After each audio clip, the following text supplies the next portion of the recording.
Inside this abandoned warehouse in a location that must remain secret, we're going to do something that we probably shouldn't be doing. But we're going to go for it anyway. Good evening. I'm Mitch Pileggi. You're about to see one of the world's top magicians break his code of silence and reveal some of magic's most closely guarded secrets. This is not a gimmick. You are actually going to find out how these amazing illusions are pulled off. A warning, if you don't want to know how these tricks are done, better switch to another channel right now. We're really not sure why a well-known magician would go on television and expose these deep, dark secrets. After all, he's risking his entire career to do so. That's why, in order to protect his identity, you will not hear him speak or even see his face. He will be known only as the Masked Magician. Tonight, for the first time on television, he will reveal the incredible secret of sawing a woman in half, the secret trick to levitating 8 feet off the ground, and the astonishing secret of making a 7,000-pound elephant disappear right before your very eyes. Don't blink. You might miss one of these amazing secrets.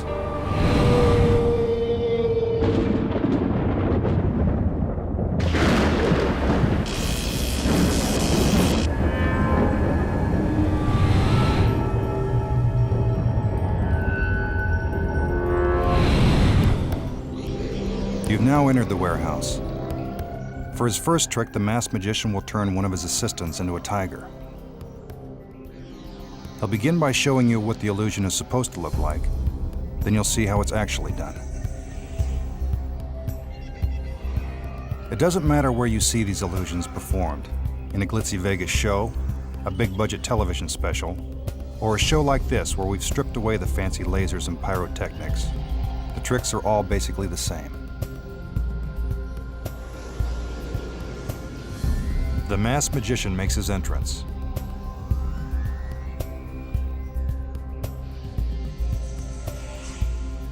It's important to remember that none of the illusions you will see have been achieved through camera tricks. The magician selects an assistant and puts her into the cage.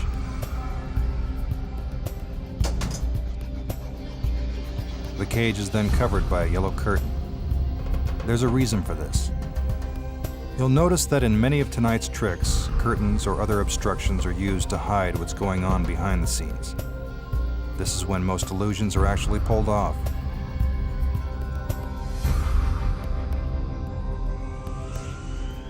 The cage is lifted into the air, making it impossible for anything or anyone to get in or out.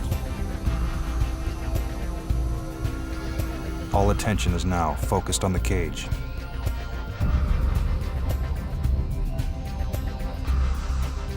Our magician strikes a dramatic pose.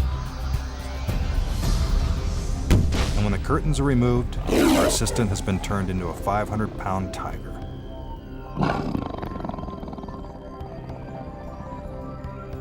It seems pretty magical, but obviously there has to be a logical explanation.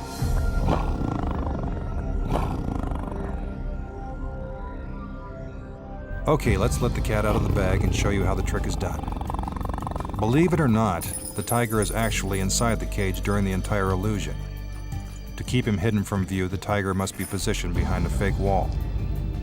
Before that can happen, the trainer must first make him as comfortable as possible in his cage, and that means feeding him plenty of raw meat. While one of the trainers distracts the tiger with the meat, another trainer slides the tiger's hind legs against the rear of the cage. Nice kitty.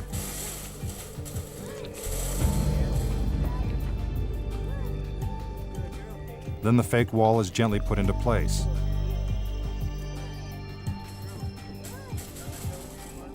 The tiger is trained to stand in a confined space, but only for a short period of time, so everything must happen fast.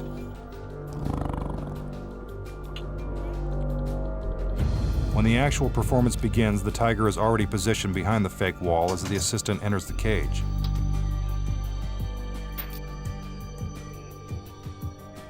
The drapes are drawn. And with our mini lipstick camera, we can see the assistant drop into a secret compartment at the base of the cage. While inside, she pulls on a cord that releases the tiger into the cage. This must be done with perfect timing or the girl and the tiger will end up in the cage at the same time.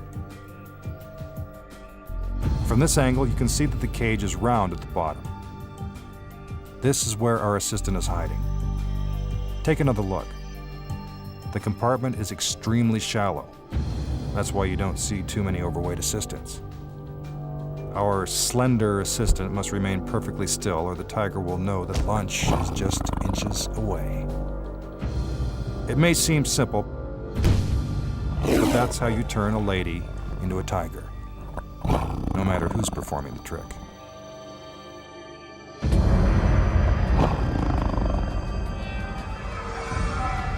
Now the Chinese lantern trick.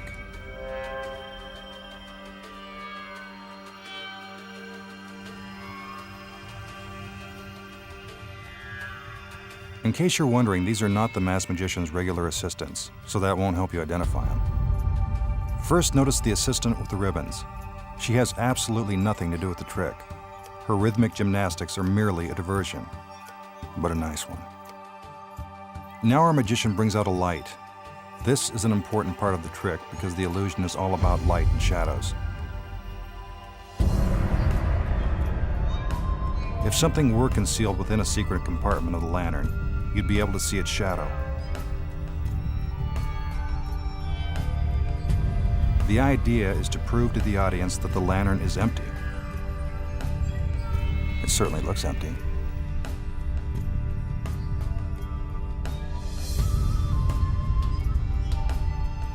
When a magician goes to these lengths to prove his point, you know he's up to something.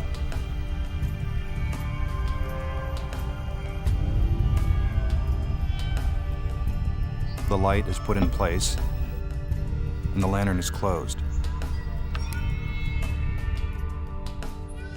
He takes us around one more time to show there's nothing hidden behind the lantern.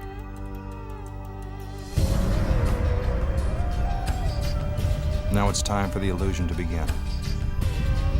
Amazingly, a shadow appears from inside the lantern. I told you he was up to something.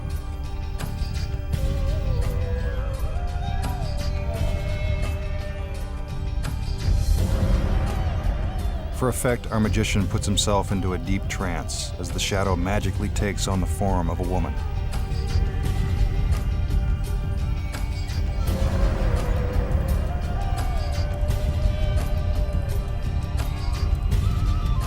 Now for the big finish. With a little more showmanship, he transforms the shadow into a real human being.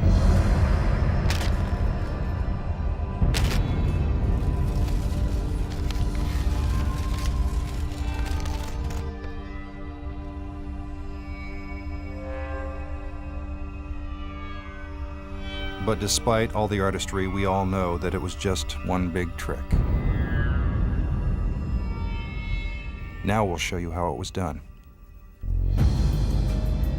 As the lantern is brought out, one of the assistants is already hidden inside. Once the lantern is put into position, the assistant slips out a back panel and hides from view.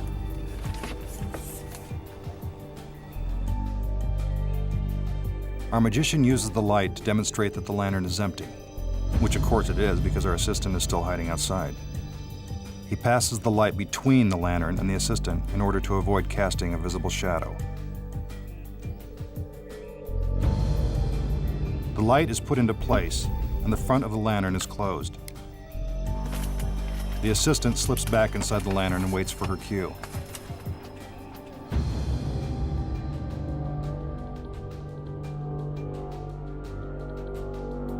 Since she can't see the magician's hands, these choreographed movements are triggered by musical cues. What teamwork. Now let's see what it looks like from inside the lantern.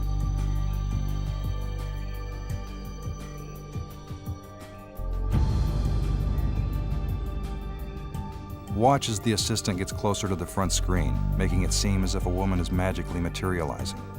But we know there's nothing really magical about it.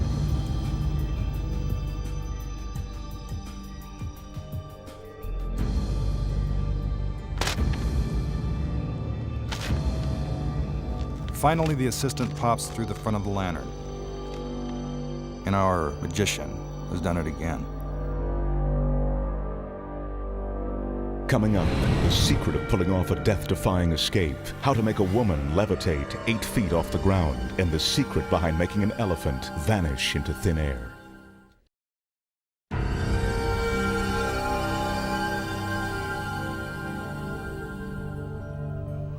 Now one of magic's bread and butter tricks, levitating a woman. The illusion begins with our assistant taking a few moments to set up the trick. She's trying to prove that the ring is solid. I can tell you right now that it is.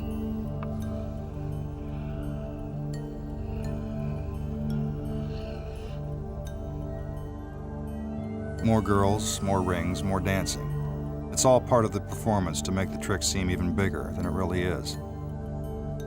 The magician looks for just the right assistant to levitate. Sometimes a magician will select someone from the audience. That person is known as a shill and is always in on the trick.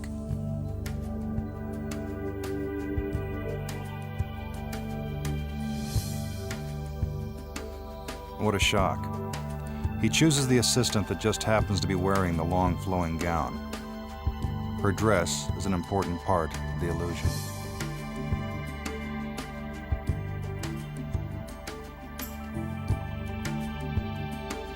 The magician gazes into her eyes, as if to put her into a deep trance. This is to convince you he's a master hypnotist.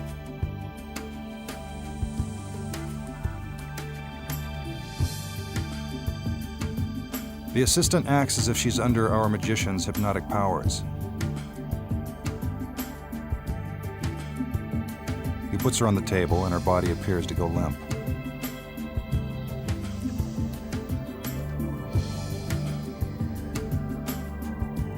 Now the levitation begins. It appears as if she's floating in midair. Obviously, this is impossible. He moves his hand underneath her body to show that nothing is supporting her.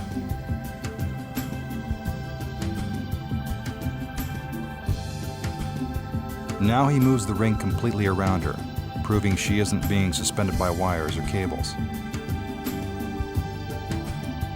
Remember, as we told you before, the ring is solid.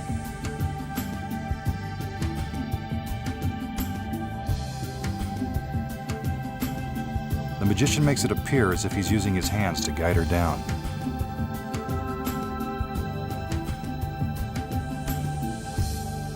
Slowly, she floats back to her original position and is brought out of her hypnotic trance. Now, for all of you playing at home, here's how it's done. First, in order to levitate, you don't need to be put into a trance. All you need is some heavy machinery and the right evening gown. Look closely.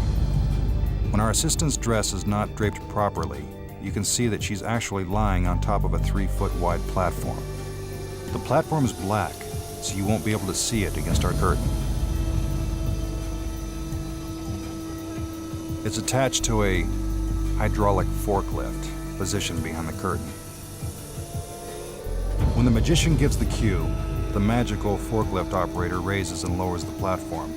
It's not very magical when you see how it's done. Now, what about the solid metal ring? It looks like it passes completely around the assistant. But this is merely an example of sleight of hand.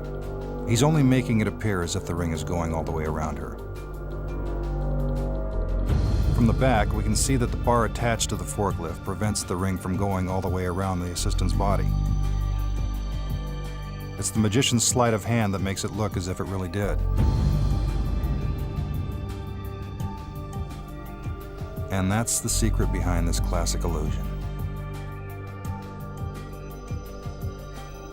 Sorry to bring you back down to earth, but this is the only way to levitate.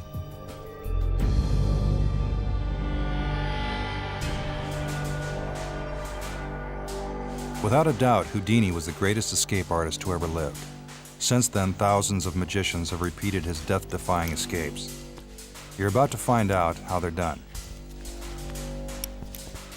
The magician is put into a straitjacket. This is a real straitjacket, the kind you'd find at any good asylum. It would be virtually impossible for anyone to get out of it.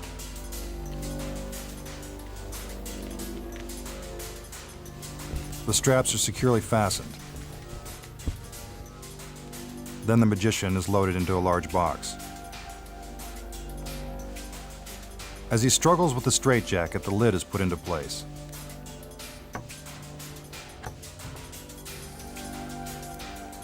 Now his assistants chain it down and drill it shut. The box is rigged with explosives. He has less than a minute to get out.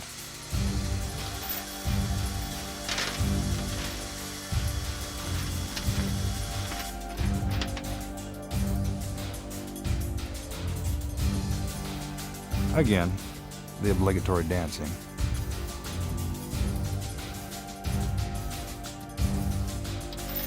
You'll notice that the assistants are all dressed exactly alike. There's a reason for this. We'll tell you why in a minute.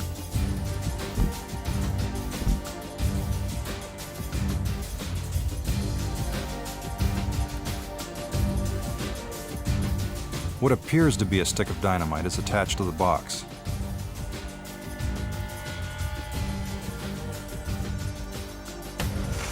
The fuse is lit. The tension is mounting. Our magician has only a few seconds left to get out. Even though the audience knows this is only an illusion, it's still pretty convincing. For a second, you actually think it could be real. But you've been fooled. He's not only escaped from the straitjacket in the box, he's now in a different part of the warehouse. Here's how he did it. First for the straitjacket. As the magician is buckled into the straitjacket, he keeps his arms stiff and away from his body, giving him enough slack to eventually escape. Even using this technique, getting out of the straitjacket won't be easy. This part of the trick requires lots of practice.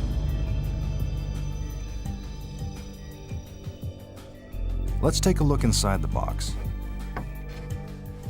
As you can see, that extra slack is really coming in handy. Remember, timing is critical. Our magician has less than 60 seconds to remove the straitjacket and exit the box before it's lifted into the air and blown up. Now remember when we told you about the assistants' outfits? Well, you're about to find out why they're all dressed alike. Inside the box, and now free from the straitjacket, our magician puts on a black jumpsuit that's been hidden inside. It's exactly the same as those worn by his assistants.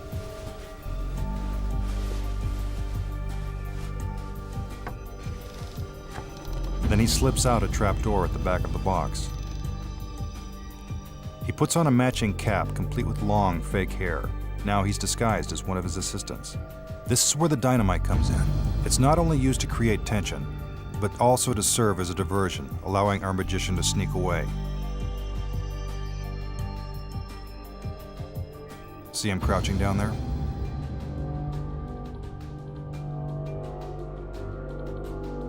He runs up a flight of stairs and gets into position just before the explosion.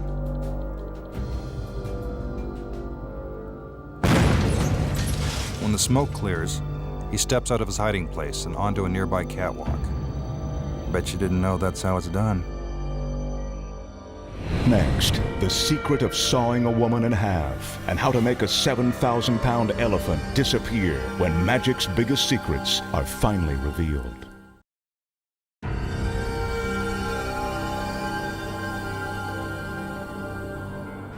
Before we continue, I must tell you that everyone working on this program has been sworn to secrecy. If our magician's identity is revealed, he may be blackballed from the magic community, and it could mean the end of his career. Let's go back inside. We've all seen this next trick. It's called the 3-cube box. As always, a little performance helps our magician make the illusion seem more spectacular than it really is. One of the assistants steps inside the box and the magician closes and locks the doors. For effect, he checks his blades to prove to the audience that they're solid. Then he hands his assistant a red handkerchief. This is to help sell the illusion.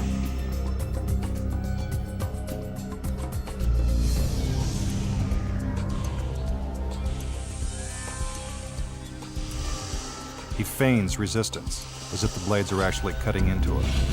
But we know that can't be happening because the assistant is still smiling, even though the blades appear to be passing right through her. Now for the second blade. Again, he pretends to be having a tough time pushing it through. She waves in order to show that those hands are really hers. The middle section of the box is slid apart. The hanky's moving. She's still alive.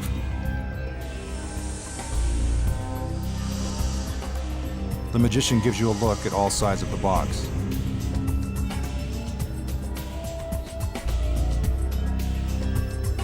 Then he waves his hand through the missing portion to prove that the trick isn't done with mirrors. It appears that her middle is gone. He pushes the box back into place. One at a time, the blades are removed.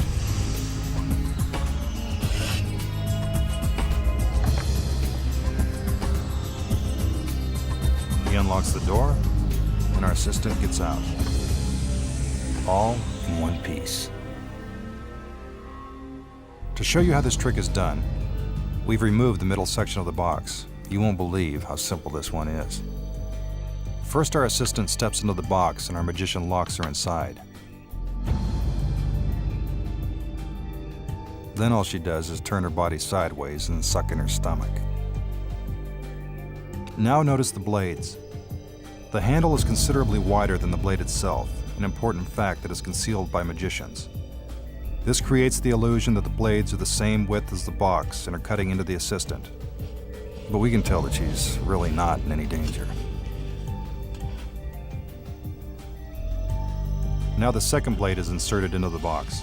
It slides right past her leg.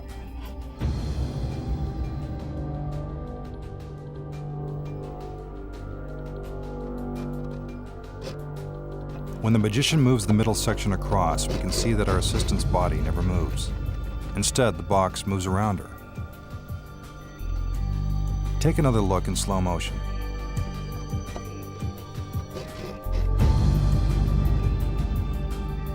Another key to the trick is this vertical strip. Because it's black, it blends in perfectly with the black background, making it appear that the center box has moved further than it really has. Pretty simple, huh?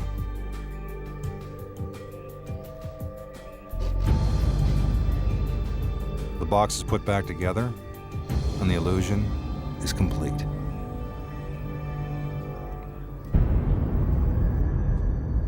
Here's a trick that you can buy at any magic store. It's known as the linking rings. First, the magician shows you that the rings are solid. They sure look solid. Somehow he hooks two of them together.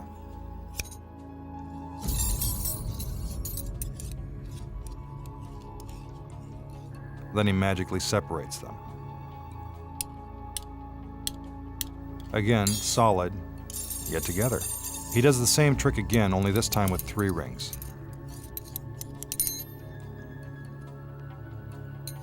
He puts them together.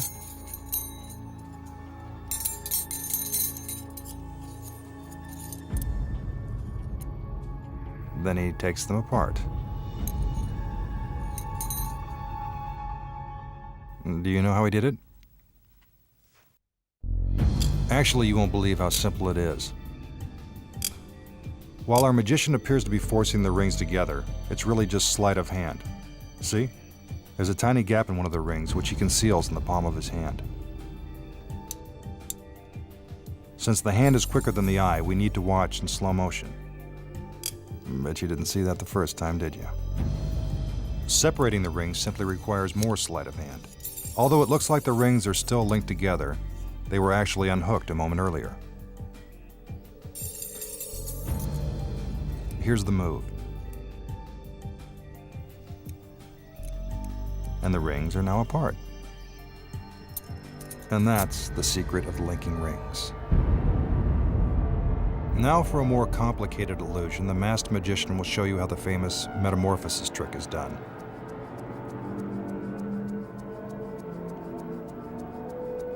He begins by pounding on a wooden crate to prove that the sides are solid. Definitely a real crate.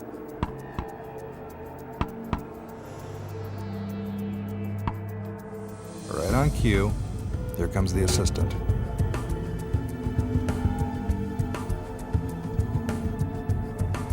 She is put inside a large red bag, which is tied tightly at the top, making it seem like she can't get out.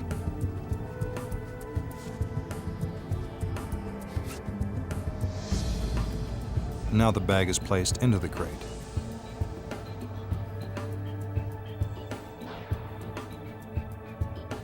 The lid is put on and fastened down with ropes. Sometimes magicians will use chains or locks. It doesn't matter. It's all an illusion.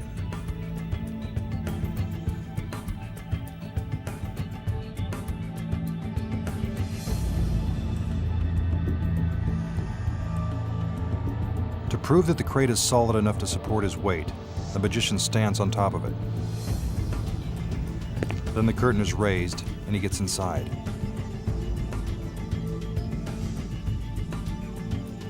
The curtain goes down and he begins to flirt with his assistants. The curtain goes up again. More diversionary tactics. The curtain goes up for the last time.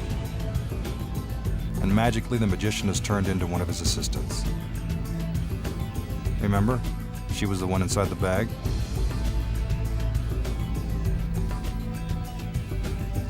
Now it's time to open the crate. The ropes are untied. And who do you think is inside the bag? You got it. The masked magician. How did he do it? Like we told you, this one's pretty complicated. To help you understand, here's a better look. We saw the assistant being placed into a large red bag, which was tied at the top. What you didn't realize is the bottom of the bag has a zipper. She's unzipping it right now.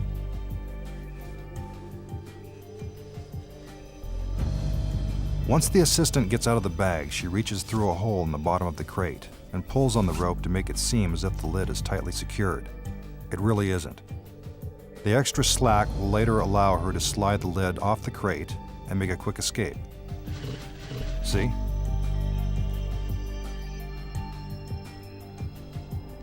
When the curtain goes up for the first time, the assistant climbs out and hides between the curtain and the crate, while the magician puts one foot inside.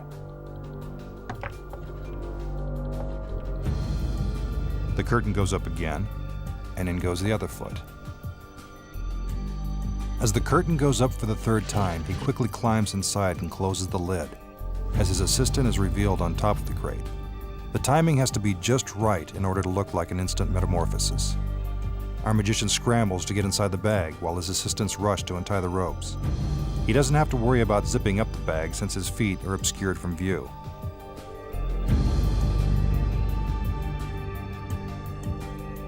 And that's how it's done. Coming up next, how to saw a woman in half and the secret behind making an elephant vanish right before your very eyes.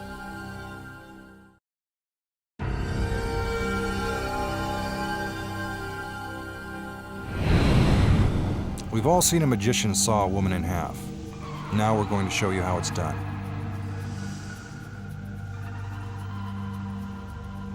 The first thing you need is a willing assistant. Of course, it has to seem like she's not willing. After all, who wants to be sawed in half? The assistant is shackled at the neck and ankles. This is to make it look like she can't move.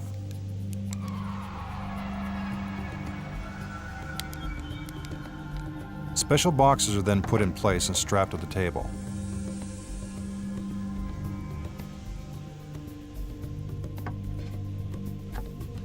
The doors are opened so we can see the assistant trapped inside.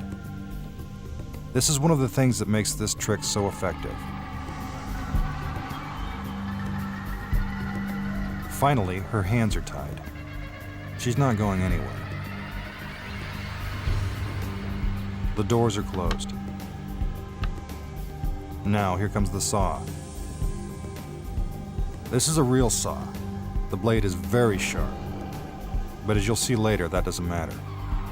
The magician and his assistant make it appear as if they're sawing through her body. Sometimes this will be embellished by screams coming from the assistant inside the box.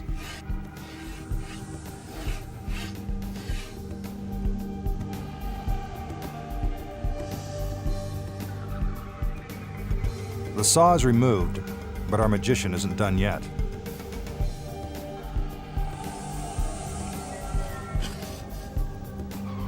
More blades are inserted through the center of the box. He makes it seem like he hit bone, but if this were really happening, the assistant would be dead. Now for the amazing part of the trick, the assistant is split in half and made dizzy just for good measure.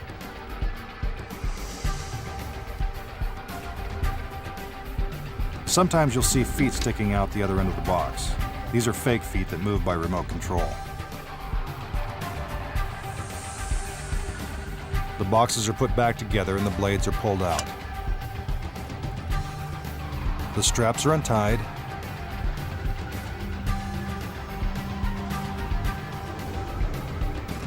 The boxes are removed. And there she is, still shackled to the table. The shackles are unlocked, and from here you can see that her stomach looks just fine.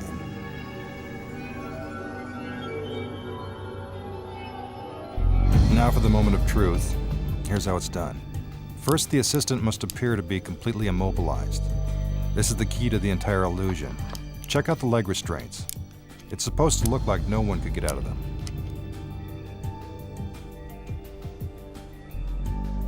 But watch. There's just enough room for her to slip free. It takes a really limber assistant to pull off a trick like this.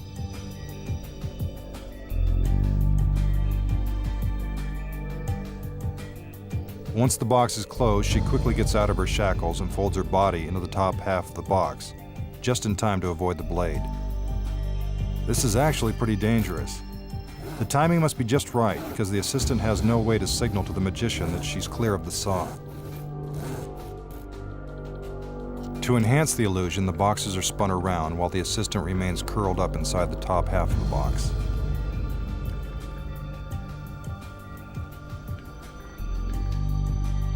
After the boxes are put back together, the assistant slips her feet back into the restraints, making it seem as if she's been locked in the entire time.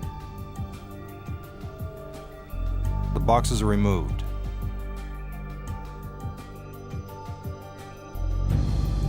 The shackles are unlocked. And that's the trick. We told you it was simple. Now for one of magic's most basic tricks, pulling a rabbit out of a hat. Nothing up his sleeve. The hat is empty. He tosses it into the air to show you that the rabbit isn't hidden inside. He unfolds the red scarf. This is merely a diversion. Watch closely. He reaches into his hat and presto, little white bunny. Here's how it's done. First, a very small rabbit is carefully placed inside a specially designed black handkerchief. Don't worry, the rabbit is perfectly comfortable. It is in no danger of being harmed. The handkerchief is then hung behind the magician's table. If you're wondering, the reason why magicians work with rabbits instead of cats or other small animals is that rabbits naturally sit still.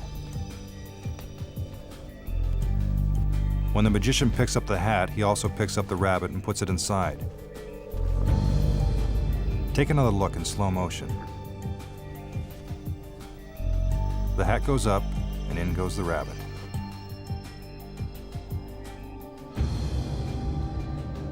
Now watch again and see if you can spot when the rabbit is put inside the hat.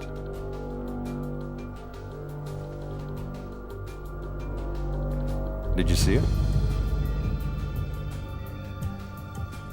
The magician reaches inside the concealed handkerchief and releases the rabbit. And there you have it. Just that simple.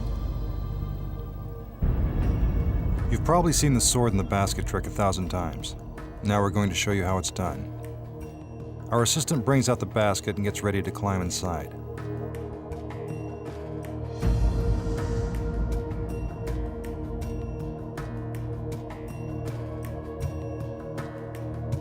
The magician claps his hands to signal the beginning of the illusion.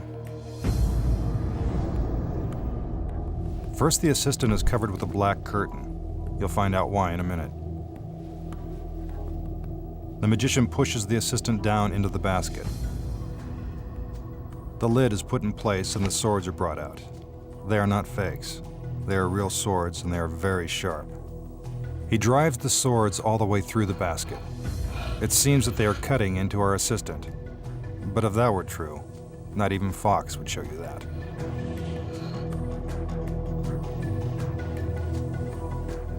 Notice the artistry. He makes it appear as if he's plunging the swords right into his assistant.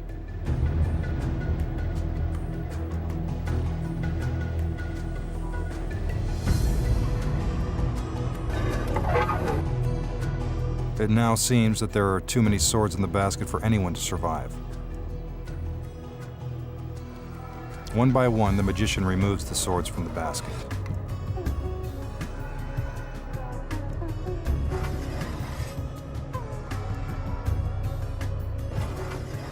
No blood. That's always a good sign. Once the swords are removed, the magician covers the basket with a black curtain. Then he steps inside. This is to try to convince you that the basket is empty. If you're wondering what happened to our assistant, you're about to find out. The magician steps out of the basket and... what's this? Could it be...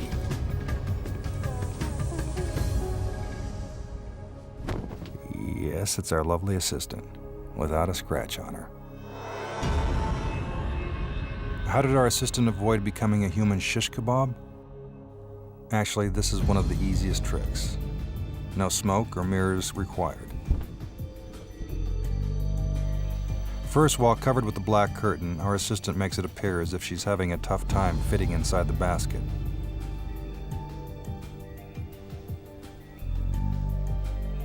However, without the curtain, we can see that she's merely spreading her arms to create the illusion of size. There's actually plenty of room for her inside. Once she's in position, the lid is put in place. Back inside the basket, the assistant waits for the swords. Now for the blades. Remember, these swords are very sharp.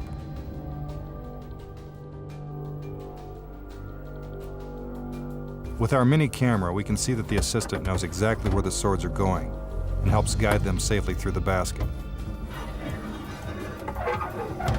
There's no room for error. One wrong move could result in serious injury. Now the final sword.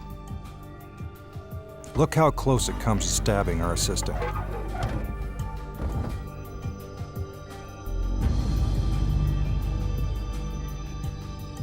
Once all the swords are put in place, the process is reversed and the swords are carefully removed. This is also very dangerous. Our assistant has to protect herself from the swords as they are pulled out of the basket.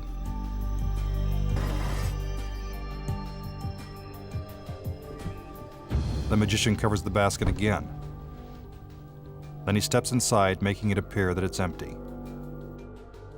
In reality, our assistant simply shifts her body to create enough room to accommodate our magician's feet and legs.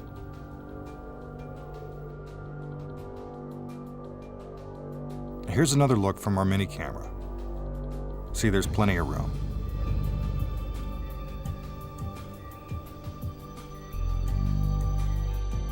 The magician steps out of the basket. Now, with the curtain back on, the assistant emerges from the basket and magically reappears, unharmed. So the next time you see this trick performed, you'll know how they did it. When we return, the incredible secret behind making an elephant disappear when magic's biggest secrets are finally revealed.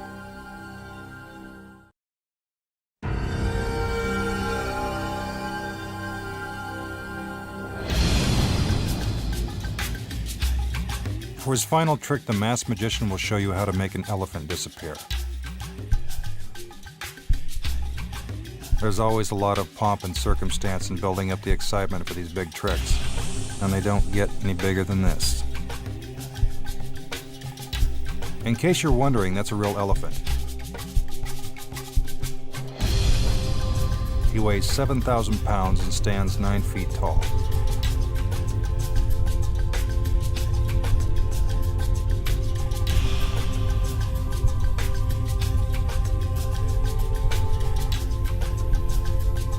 His handlers are there to make sure he doesn't get out of control.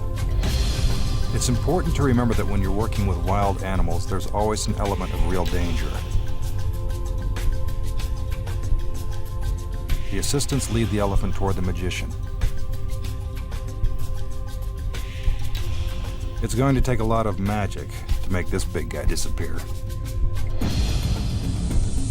The elephant is slowly moved into position behind the gates of the cage.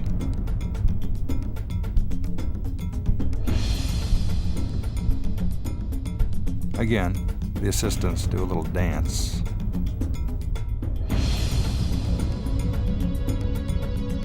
The masked magician gives the signal, and with the elephant inside, the gates of the cage are closed.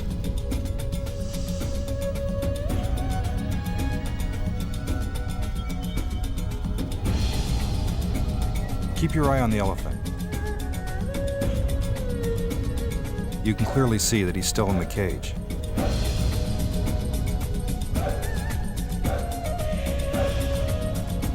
A puff of smoke,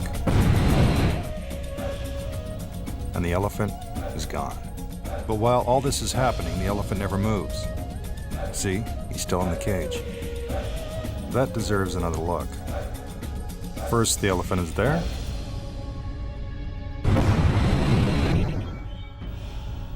Then he's not. Have you figured it out? Well, here's how the trick is done. See the netting at the back of the cage? It looks exactly the same as the netting to the left and to the right of the cage. When the cage is closed, you can clearly see the elephant, as well as the netting behind him. Here's what you don't see. There are mirrors hidden inside each of the bars of the cage. When the magician triggers the explosives, the mirrors slide into place, blocking your view into the cage. You are no longer seeing the elephant and netting inside the cage. Instead, you're seeing a reflection of the netting outside the cage. Meanwhile, the elephant hasn't moved an inch. You can plainly see that he's still in the cage. Let's watch that again. The elephant is inside the cage. When the smoke clears, you're seeing a mirror image of the netting outside the cage. This makes it appear as if the elephant has vanished. Behind the scenes, split-second timing is critical to making the illusion work. On cue, a stagehand pulls a lever that moves the mirrors into place. Here's the trick without the smoke. You can clearly see the elephant disappear as the mirrors shift into position. Now it's time to make the illusion complete. While the audience is mesmerized watching the elephant disappear, his handlers quickly take him out through the netting in the back of the cage. Now when the magician opens the gates, the elephant is really gone.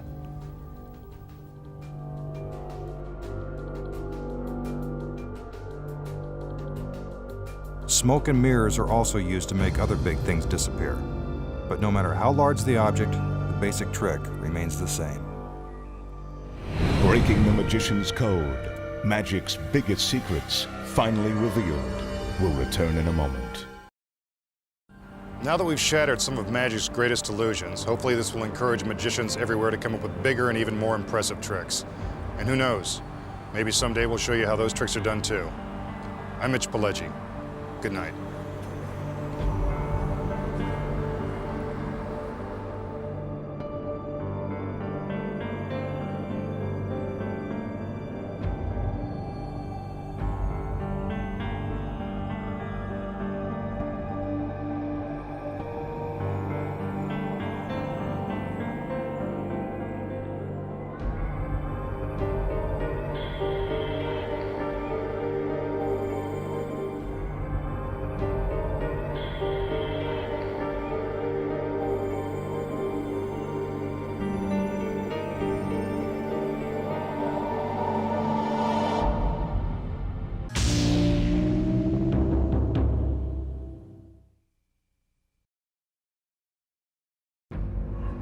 We're back where it all started.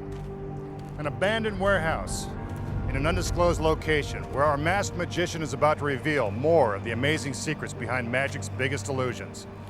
Good evening. I'm Mitch Pileggi. Since we last met, magicians throughout the country have been outraged. They say we did something wrong and ordered us to stop. Well, guess what? We're gonna do it again anyway. Tonight, we'll reveal the truth behind magic's most closely guarded secrets, including the world's most dangerous illusion, Houdini's famous water torture escape. A warning, if you don't want to know how these tricks are done, better switch to another channel right now.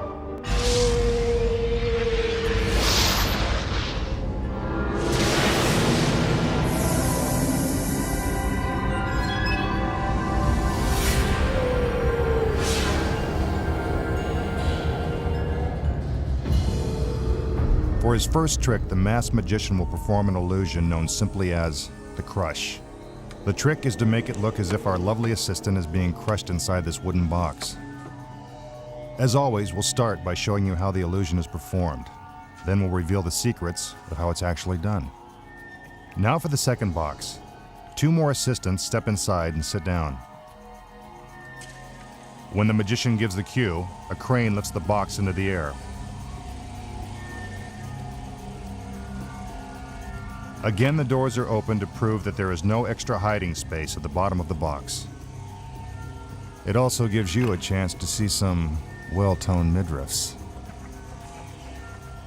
Notice the first box is mounted on sawhorses, so you can see that the assistant didn't just climb out the back.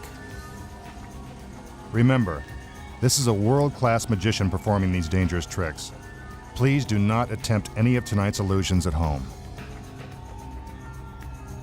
The box is now slowly lowered, making it appear as if our assistant is being squashed inside the box.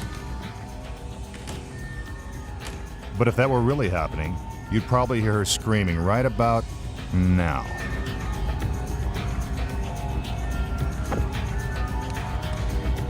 Once the second box is completely inside the first, the doors are opened again.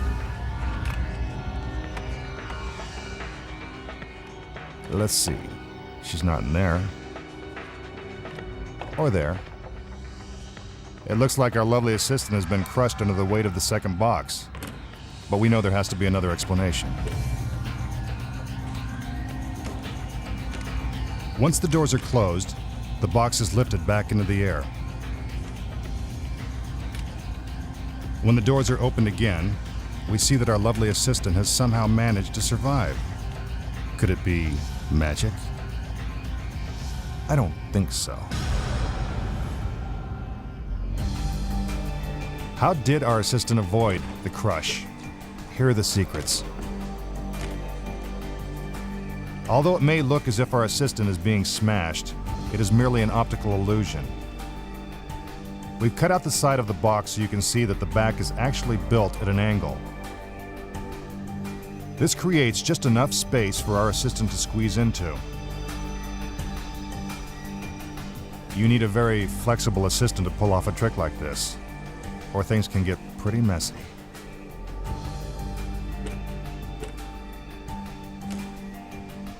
As soon as the doors are closed, the assistant moves to the back of the box and gets into position. Watch as she quickly squeezes her body into the tiny space. This must be carefully done, because there is a real danger of being crushed under the weight of the second box. Here's what it looks like inside. Talk about a tight squeeze. Once the doors are closed, the box is lifted back into the air. Now she has enough room to slide back into her original position and finish the trick. The doors are open. And there she is, lovely as ever.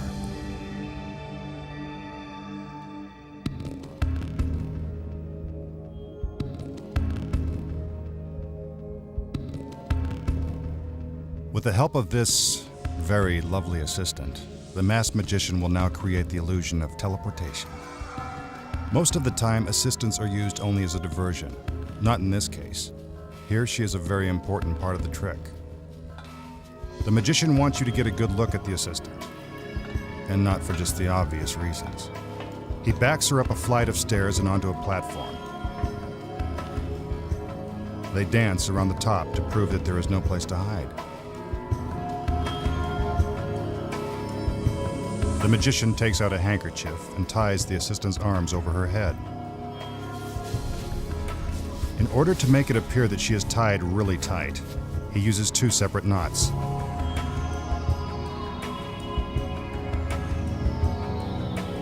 He looks back to make sure she can't escape.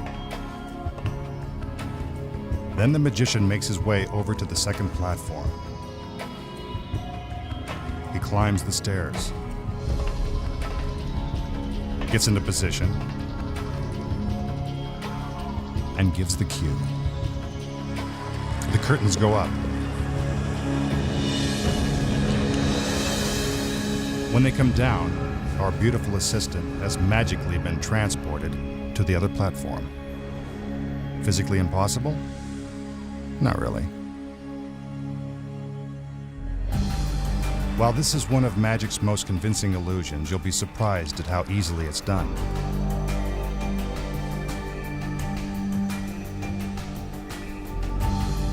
First, the magician ties a loose slip knot around his assistant's wrists, so she can quickly break free and drop to the bottom of the platform. But if she's merely hiding, then how could she be magically transported to another platform 10 feet away? Was it mirrors? A holographic image? Take a look. That's right, identical twins. But you need more than just twins to pull off a trick like this. You also need perfect timing and execution. Notice the illusion is staged on high platforms, so the audience can't see where the other twin is hiding. From this angle, you can see that when the illusion begins, she is already out of sight. The magician ties up our first twin, then makes his way to the other platform.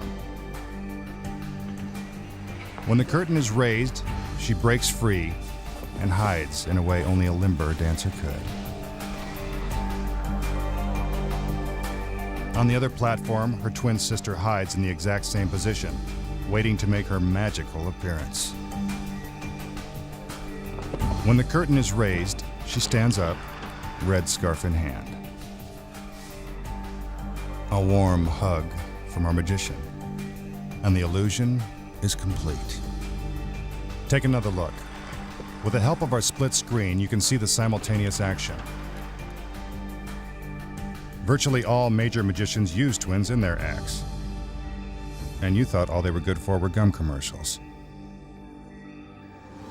Coming up, the amazing secret behind the world's scariest illusion, Houdini's water torture escape. Plus, how to shoot an arrow through a woman's body without drawing a drop of blood.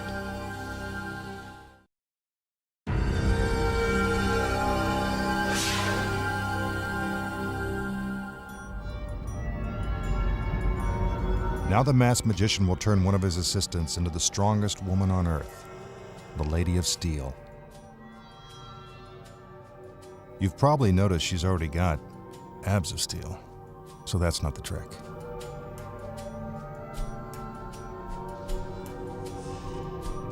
In order to transform flesh and blood into solid steel, he must first hypnotize her. She fixes her eyes on the crystal pendant.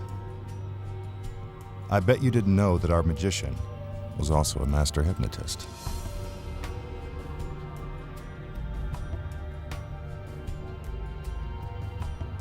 It looks like she's fallen under his spell.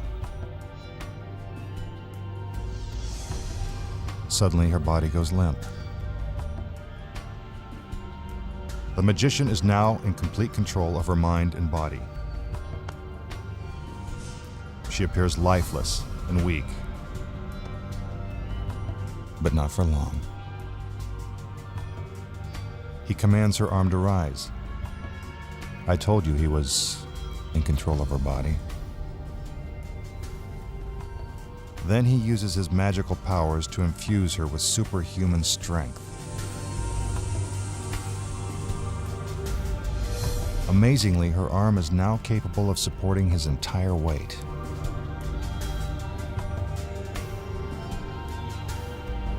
he repeats the process with her other arm. I wonder if this is how Supergirl got her start. Again, he uses her arm to lift himself off the ground.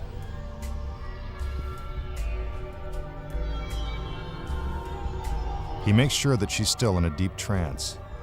Then he calls for his other assistants.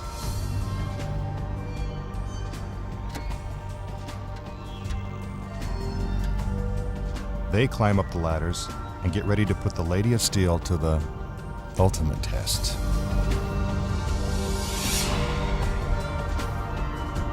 It seems impossible, but she is now supporting more than 200 pounds on top of her arms.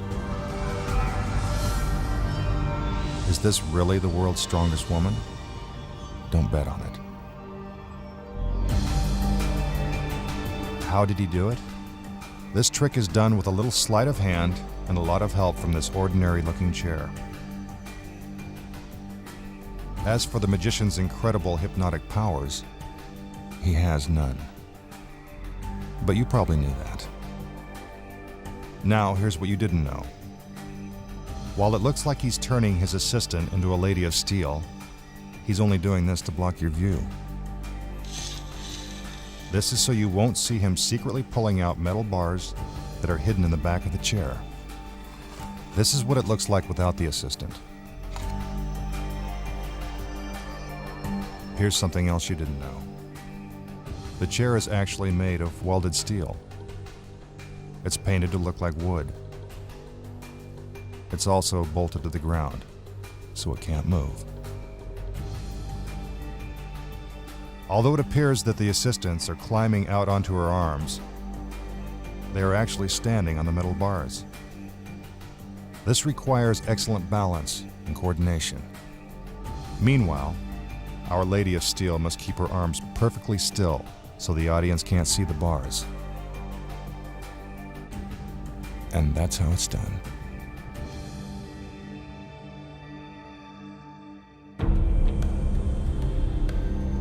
Now for a classic illusion, the vanishing scarves. First, the magician shows you that these are ordinary scarves. They look pretty ordinary. Then he stuffs the scarves inside a glass tube. Watch carefully and see if you can figure out the trick. Ready? 1, 2, 3. Presto. The scarves are gone. How did he do it? You've heard that the hand is quicker than the eye. Well, this trick proves that scarves are even quicker. What you don't see is that the scarves are hooked to a short piece of fishing line that runs up the magician's sleeve, behind his back, and along his other arm. When he extends his arms, the fishing line is pulled tight, and the scarves disappear into his sleeve. Even in slow motion, it's hard to see. We always knew that the masked magician had something up his sleeve. Now, our magician will defy the laws of physics and walk through this solid brick wall.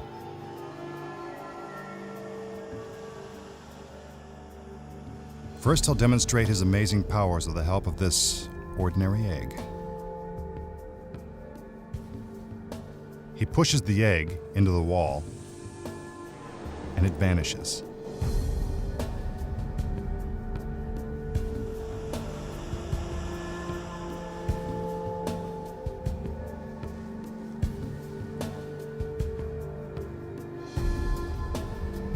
Now, on the other side, he magically pulls the egg through the solid wall.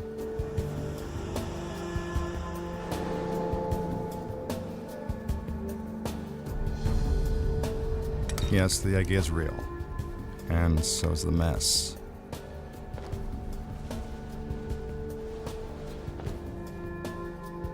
Now it's the magician's turn to pass through the wall. Special screens are brought out. Watch as his shadow moves toward the wall, then disappears into it.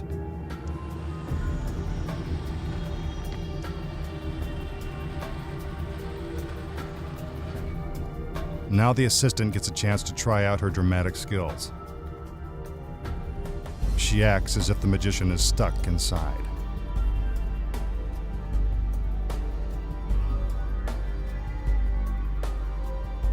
She looks and listens for any signs of life.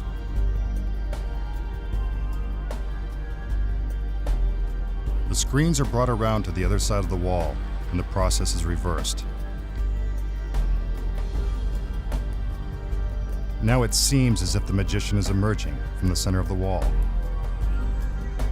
The screens are removed, and the trick is complete.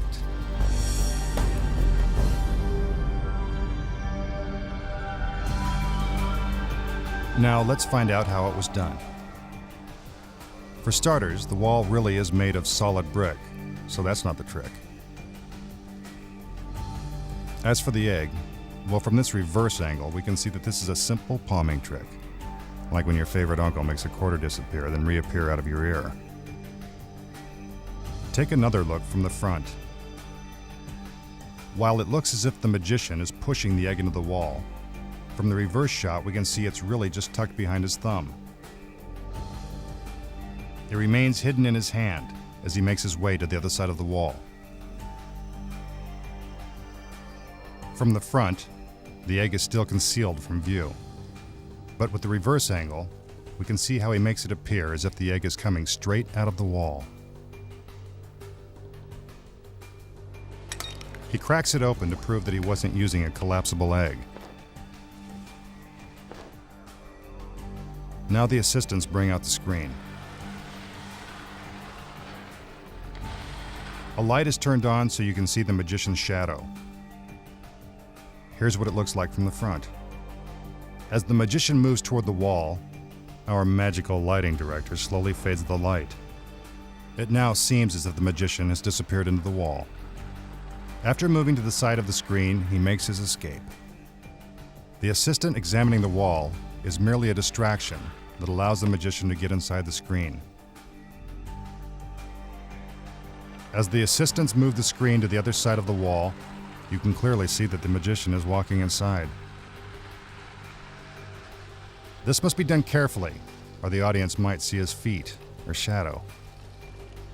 That would pretty much ruin the trick. The screen is put back into place and the process is reversed. He moves forward, as if magically materializing from the center of the wall. But we all knew that it was just one big trick. Still to come, the trick that may reveal the greatest secret of all, the master magician's true identity, when magic's biggest secrets are finally revealed.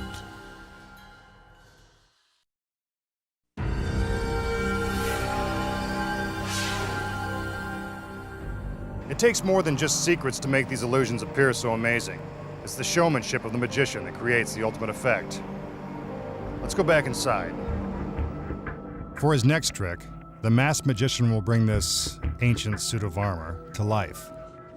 His assistants wheel out a large crate and move it into position. Both the front and back doors are opened, and the magician makes his entrance.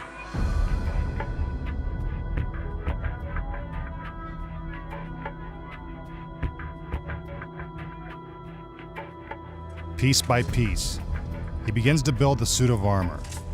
It is made of solid steel and once fully constructed will weigh more than a full-grown man. This is one of magic's oldest illusions. Some believe that it dates back more than a century. As the suit begins to take shape, you can almost feel the life force flowing into the armor. At least I can.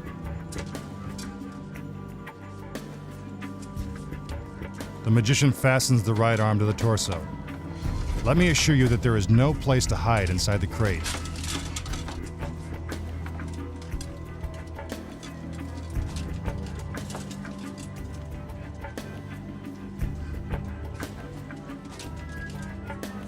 Now for the other arm.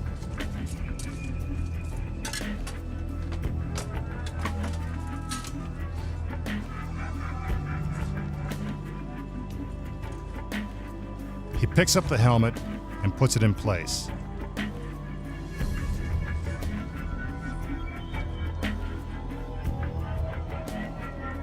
Finally, the suit of armor is complete.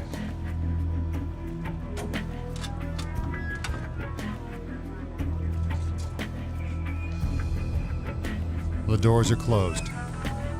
First the front door, then the back. But wait, the magician has forgotten one very important piece: the sword. This is supposedly the key to the armor's magical powers. The assistants perform a ritual dance. I'm not sure if that's going to help bring the suit of armor to life, but it works for me. When the doors are opened, it looks as if nothing has changed, but looks can be deceiving. The masked magician holds out the sword. Suddenly, the suit of armor comes to life.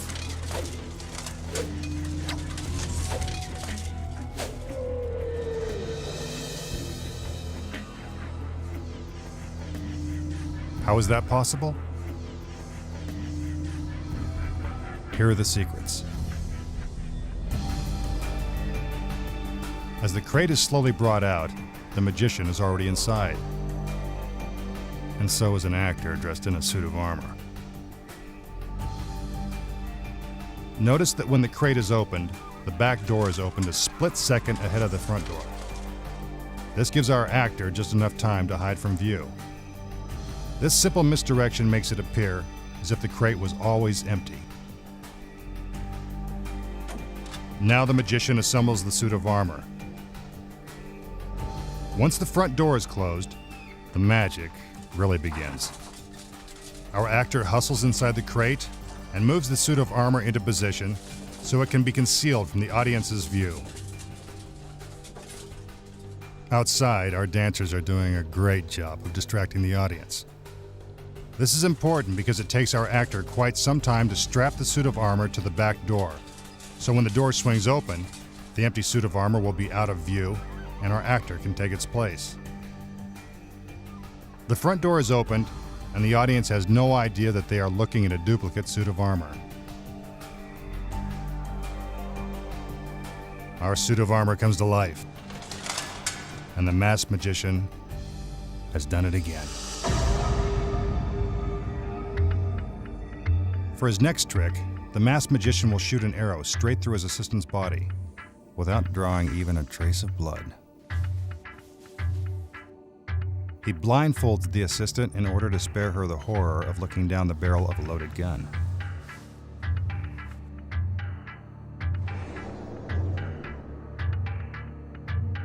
The magician moves across the stage and is handed a specially designed rifle. He checks the barrel, then asks for the ammunition he'll need to discharge his weapon.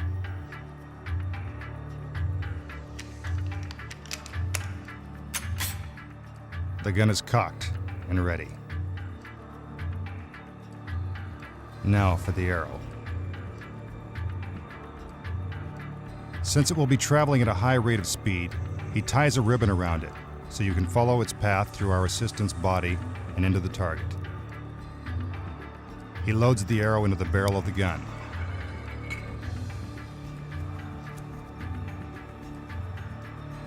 Now he's ready to fire. He gets down on one knee, takes aim, bullseye. You can see that the ribbon has traveled straight through our assistant's stomach and into the target. That's gotta hurt. Let's watch it again. The arrow passes through her body and into the center of the bullseye. But where's the blood? And what is the secret? In order to understand how this complicated illusion is achieved, let's check out each of the elements. First, the gun. While it is real, it never actually fires. The shell is a blank that merely creates a puff of smoke when the trigger is pulled. Next, the arrow. Although it's loaded into the gun, it never leaves the barrel. The end of the ribbon is tied to a thin piece of fishing line that is virtually invisible to the naked eye. The fishing line runs behind the magician's arm and body to keep it hidden from view. The ribbon is loosely wrapped around the arrow so it will easily slip off during the trick.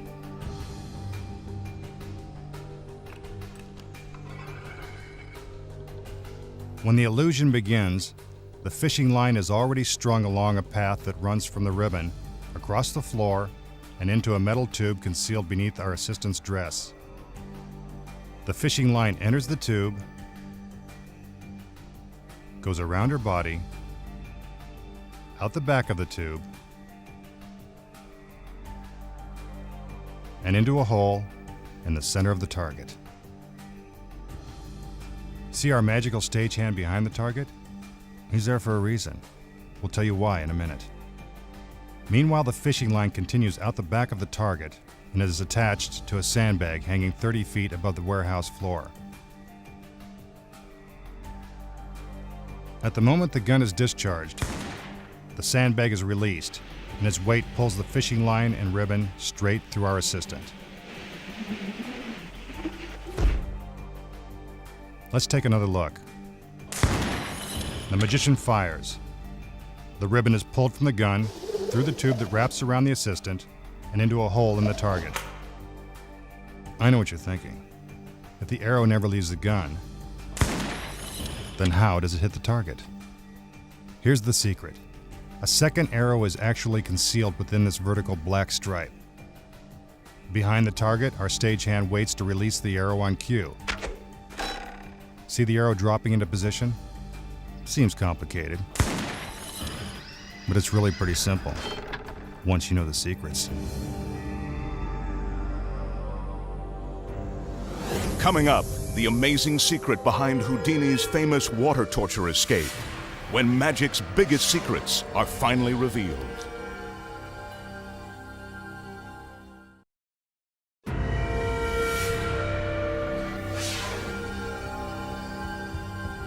Now, for a trick that threatens to reveal the masked magician's true identity. Here's the setup. One of his assistants plays the role of the executioner. The magician must escape from the bag before the executioner removes his mask and reveals his identity to the entire world. Could this be the trick that ruins the masked magician's career? First, the magician's hands are bound. Then the executioner blindfolds him and places him into the bag.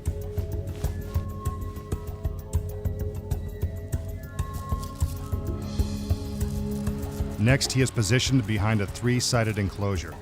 The bag is pulled tight and locked. The doors are closed and the clasps are tied. Now the executioner puts on her hood.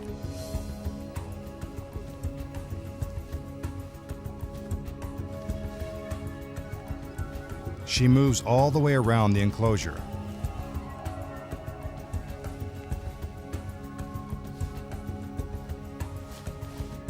Even though dressed as the executioner, she's still required to dance. Just part of the job.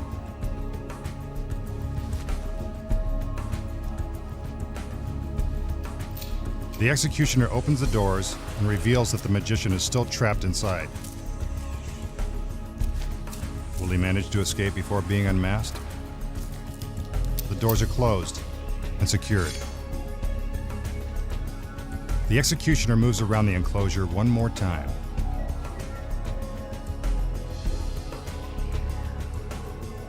Then she opens the doors again.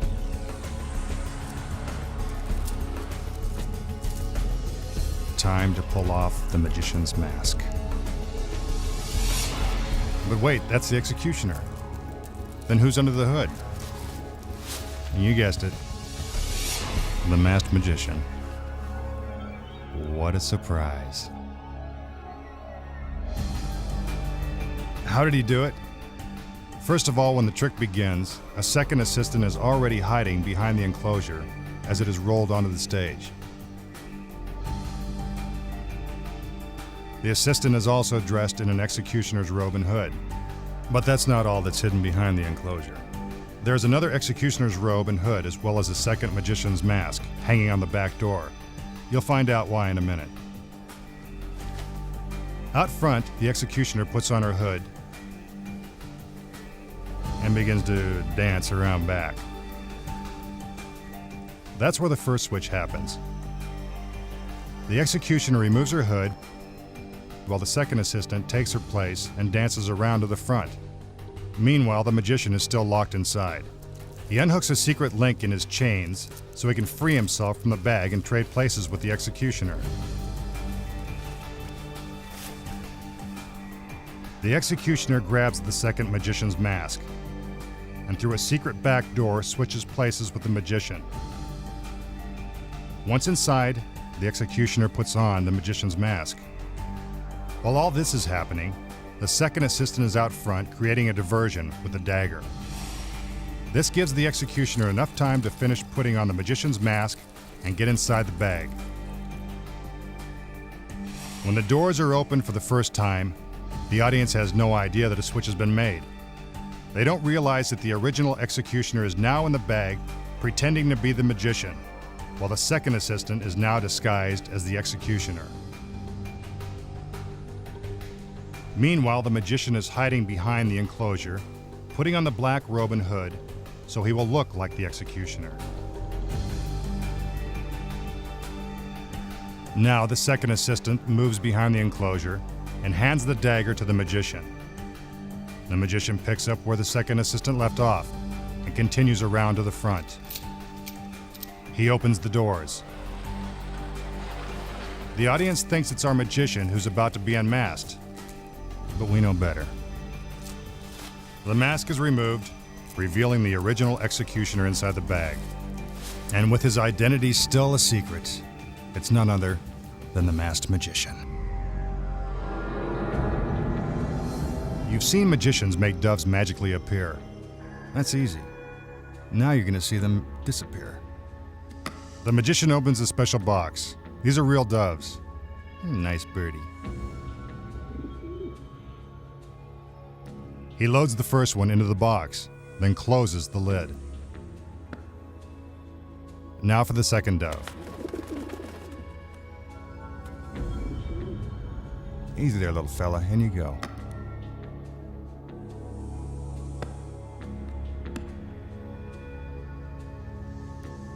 A little hocus pocus, and suddenly,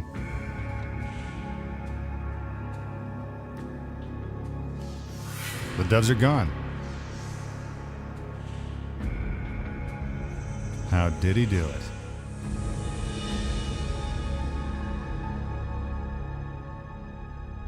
You're probably thinking the doves are up his sleeve. Well, they're not. From this angle, we can see that the doves really are loaded into the box. Here's the first one. Now the second. Don't send us any letters. They're not being hurt. The lid is secured, and now for the trick. The lid has a secret compartment where the doves are hidden. When the magician hands the lid to his assistant, she makes sure to conceal the secret compartment. See? There they are. Our two feathered friends perfectly comfortable inside the lid. Not very magical, is it? Now the masked magician will perform an illusion known as the Box of Pain. Only a true professional should attempt a dangerous trick like this. He opens the box to prove that it is completely empty. This is the unlucky assistant who must endure the Box of Pain. He makes her kneel down, then puts her head inside the box, where it remains for the entire trick. She has no idea what's in store for her. The box is closed, and her wrists are handcuffed together.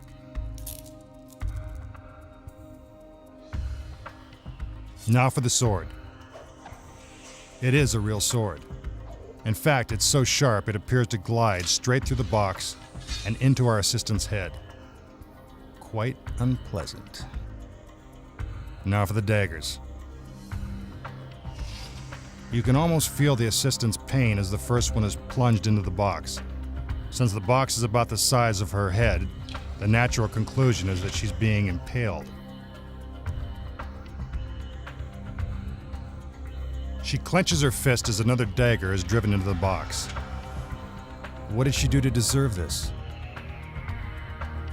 I can assure you that the assistant's head is inside the box and not behind it. It seems impossible that she's still alive, but she's still moving. That's a relief. Another dagger cuts through the box.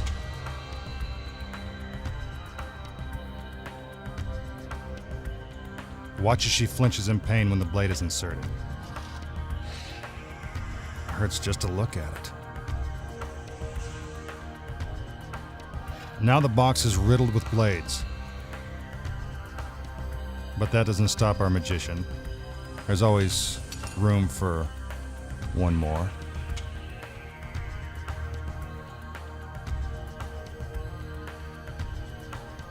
The final blade is inserted. You might want to cover your eyes for the next part. It won't be pretty. But wait a minute. Her head is gone. A bizarre decapitation? Or just another trick from the masked magician? While it appears that there is no way to survive the box of pain, there actually is a logical explanation. As you can see, the box is much deeper than it appears from the front. This gives the magician plenty of room to insert the blades both in front of and behind our assistant's head. But how did he make it appear that our assistant had been decapitated? The answer is simple. Mirrors. While the magician distracts you with the handcuffs, his other assistants are actually sliding the mirrors into place on the top of the box. So instead of seeing our assistant's head, we are now seeing reflections of the inside walls of the box.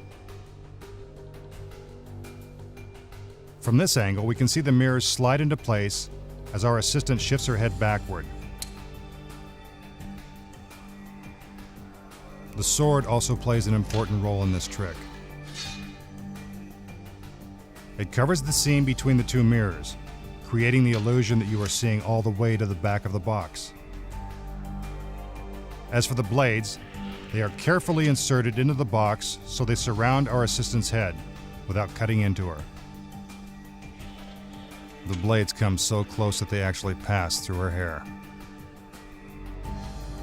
The doors are opened, and the optical illusion works to perfection. Pretty tricky, huh? When we return, the masked magician risks his life to reveal the secrets behind magic's most dangerous illusion, Houdini's water torture escape.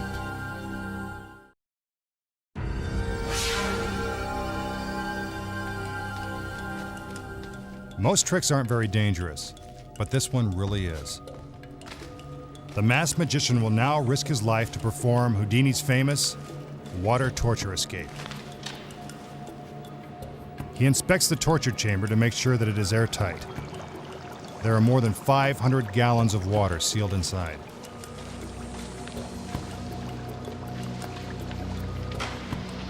The lid of the chamber is lifted, and the magician begins mentally preparing for this dangerous trick.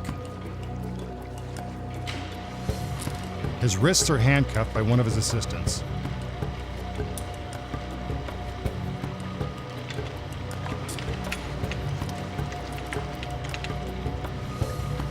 Now his feet are shackled inside the lid.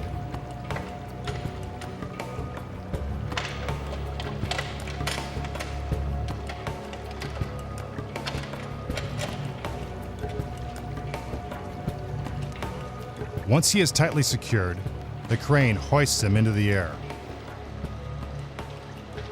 Timing is crucial in a trick like this. Blood is rapidly rushing to the magician's head, increasing the odds that he will lose consciousness while underwater. He is trying to keep calm and lower his heart rate so he can hold his breath as long as possible. Again, this is a dangerous trick that requires tremendous physical skill.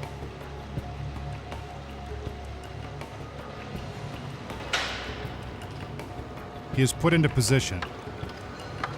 He takes one final breath and gives the signal that he is ready. Into the water he goes.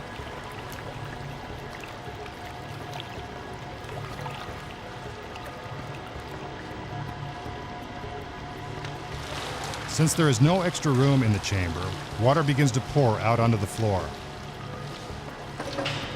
The assistants secure the lid and lock it closed.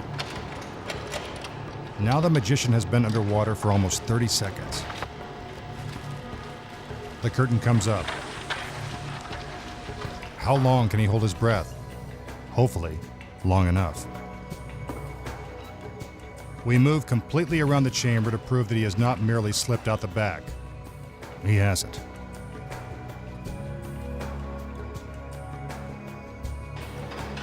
The curtain is now partially raised. The magician is still inside, struggling to escape. Will he make it? The curtain goes down again.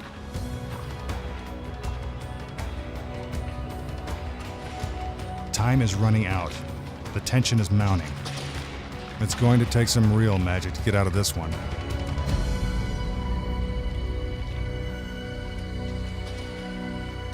The curtain goes up. But where is our magician?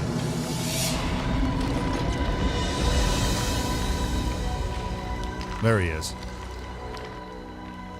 A little out of breath, but none the worse for wear. How did he do it? The key to this daring escape is in the lid of the chamber. You can see that the magician's feet are shackled and that the lid is locked down tight. You can also see that the locks are real. But what you don't see is the assistant sliding the pins out of the hinges of the lid. So even with the locks on, the lid is easily opened. When the curtain is raised, the magician uses a handle hidden inside the lid to pull himself up. He pops through the unlocked lid and takes a much-needed breath. He drops down again, and the lid closes back into place. He dives to the bottom of the chamber and begins to struggle just in time to show the audience that he is still underwater.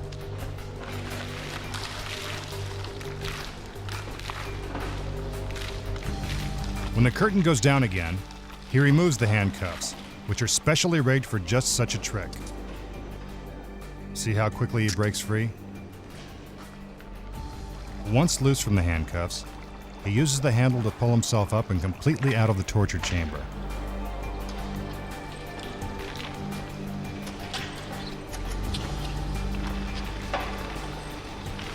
He closes the lid to make it appear as if it is still locked tight.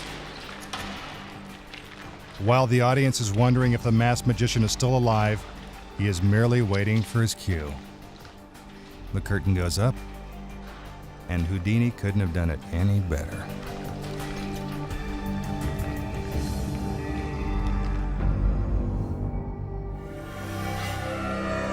Magic's biggest secrets finally revealed. We'll be back in a moment.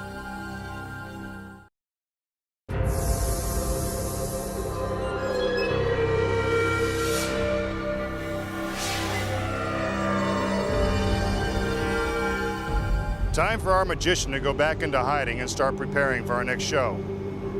I can't wait to see what he comes up with next. I'm Mitch Pileggi.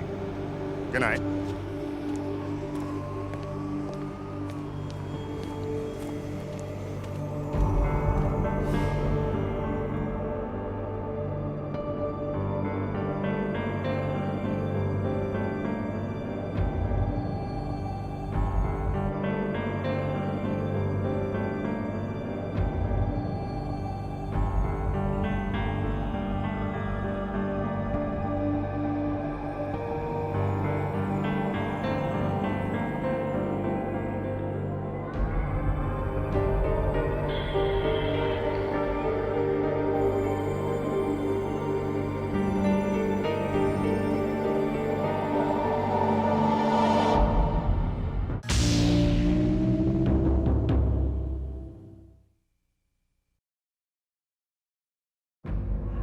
Here we are again at our secret location, an abandoned warehouse somewhere in the United States. Good evening, I'm Mitch Pileggi. For the past few months, our masked magician has been in hiding. His identity remains a secret, and he wants to keep it that way. While undercover, he's been designing some of the most amazing illusions ever known.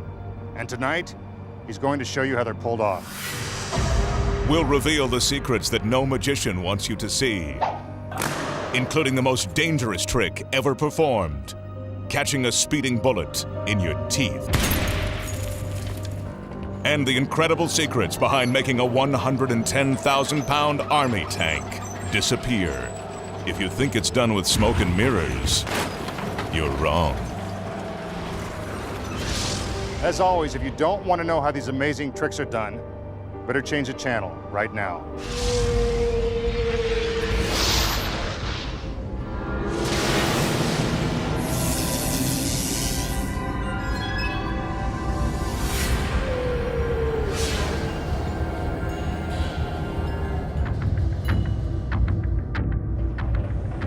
We are now entering the warehouse. As always, first we'll start by showing you how the trick is performed. Then we'll reveal the secrets of how it's actually done. In order to make sure that our magician's identity remains a secret, you will not see his face or even hear him speak. Tonight, he will be known only as the Masked Magician. We begin with one of the most dangerous illusions ever attempted, the bed of spikes.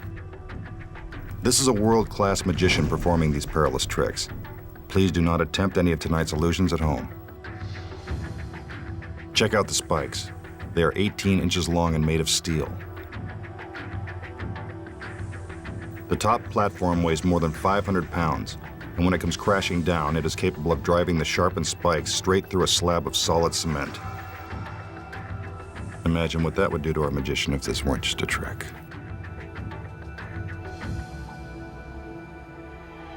He gives the cue, and out come his lovely assistants.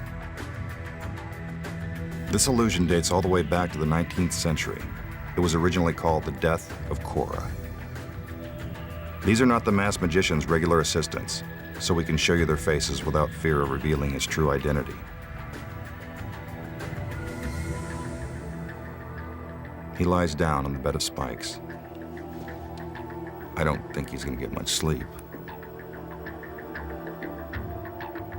His assistants tie him down.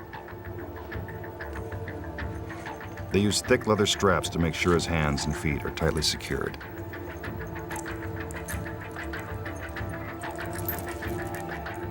He struggles to break free, but can't. Now a black curtain is drawn. The curtain is supposed to spare the audience the gruesome sight of our magician being impaled by the deadly spikes. Notice that you can see all the way underneath the bed of spikes. This is to prove that the magician didn't just sneak out the back, or else you'd see his feet. Everything is set. One of the assistants pulls on a rope and the spikes come plunging down. Sounds like they found their mark.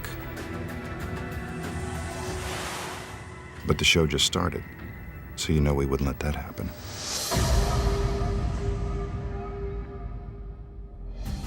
How did the magician disappear just a split second before getting shish kebabbed by the spikes?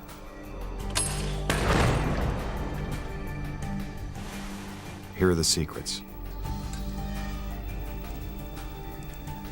In order for the illusion to work, the audience must believe that the spikes are real. I can tell you for a fact that they are. And if you think the spikes simply retract into the top platform, you're wrong. That's not how the trick is done. Once his assistants have strapped him down and the curtain is drawn, the magician must begin his escape. He only has a small area in which to hide to avoid being skewered by the spikes. But first things first. The buckles and straps are real, so it looks like he's tied down, but he's not. It's really just Velcro. That's how he breaks free. Now the magician must quickly roll off the platform and onto the ledge in order to avoid being impaled. The assistant pulls on the rope and the spikes come crashing down. just inches away from him. He hurries back into position. The curtain is parted. And there he is, without a scratch on him.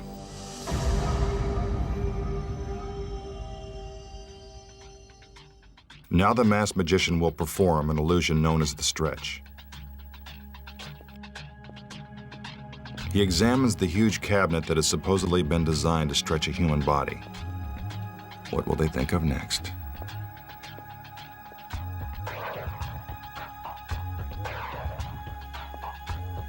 An assistant comes out to lend a hand with this bizarre illusion. The magician unlocks the front doors. Then he opens the back panels so you can see all the way through the cabinet. This is to show you that there are no secret compartments or hiding places inside.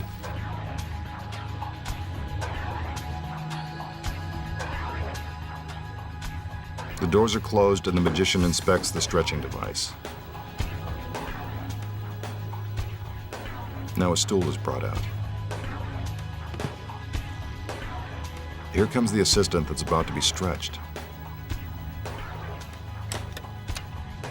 She's in a pretty good mood for someone who's going to be pulled from limb to limb. She is now locked inside the contraption. Brave girl.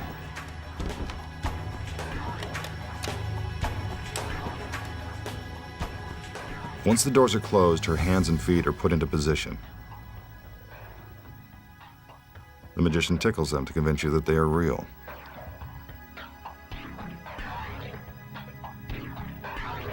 Now he tugs on a rope, and the stretch begins. It appears as if her arms and legs are being pulled right out of their sockets. She must have a high threshold of pain. The magician slides her head to the top of the cabinet. Looks like she's gonna need a good chiropractor.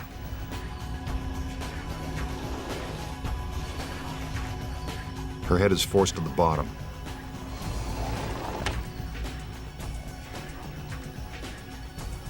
Then it's brought back up.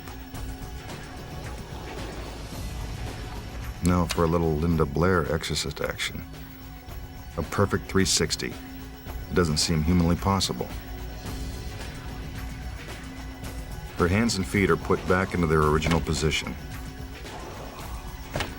Then her restraints are removed.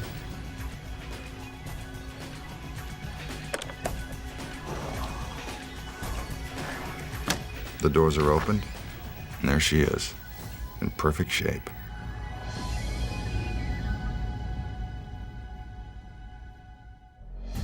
Now for the secrets. The magician spends a great deal of time trying to convince you that the cabinet is empty, but it isn't. When the trick begins, two assistants are already hidden inside. Before the front doors are open, the assistants climb out the back and stand on tiny ledges, so you won't be able to see their feet underneath the cabinet. Then just before the back doors are opened, they climb around to the side. Those decorative tassels and pegs are actually handles to help the assistants maneuver around on the narrow ledge.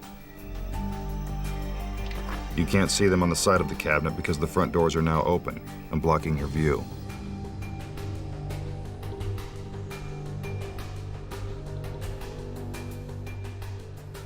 Once the back doors are closed, the assistants hide again behind the cabinet.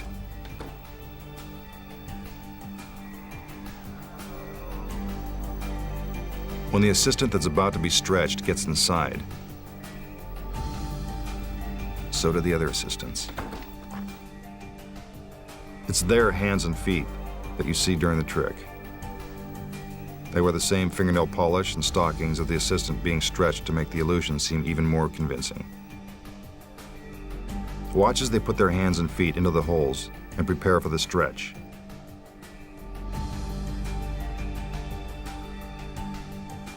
While it looks like the magician is pulling apart his assistant, we can see that the other two girls are merely sliding their hands and feet in different directions.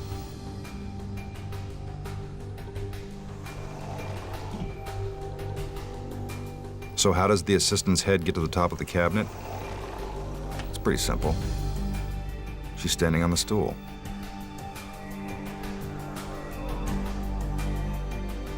Again, more tickling.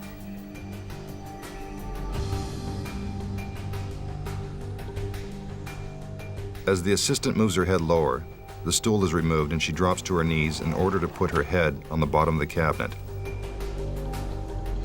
Not the most comfortable position in the world. As for her head spinning around, this actually takes even more physical dexterity. You need a very flexible assistant to pull off a trick like this. With their limbs back in place, the other assistants remove their hands and feet and escape out the back of the cabinet. The doors are opened, and the masked magician has done it again. Still to come, the secret behind the most dangerous illusion ever attempted. Catching a speeding bullet in your teeth. Plus, you may have seen magicians make national monuments, hotels, or other large objects vanish. Well, tonight, we're going to make this 110,000-pound army tank disappear. And it's not done with smoke and mirrors.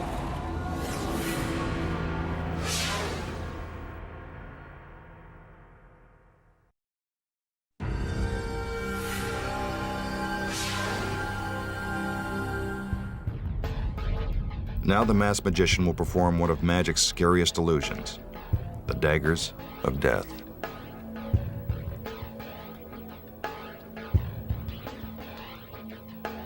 He moves into position. Then, on his command, the flames explode. Pretty dramatic, huh? Now for the assistants. Even in the face of danger, these girls love to dance.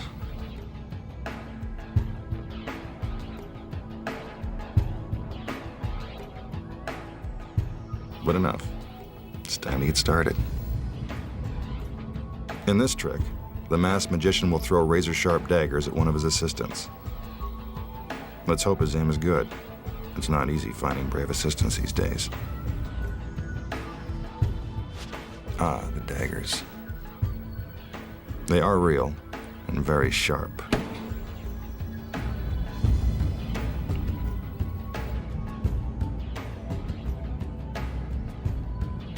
One of the assistants walks up to the magician to wish him luck as he prepares to throw the first dagger.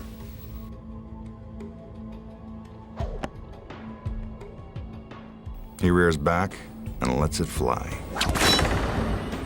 Oh, that was close. He throws again. Even closer. She's not only beautiful, but brave, too.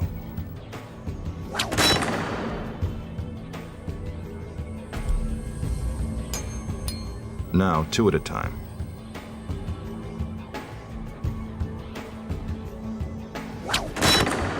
What marksmanship?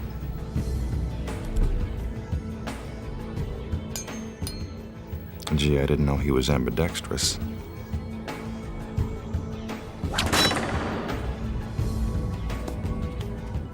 Now his assistant hands him a blue balloon.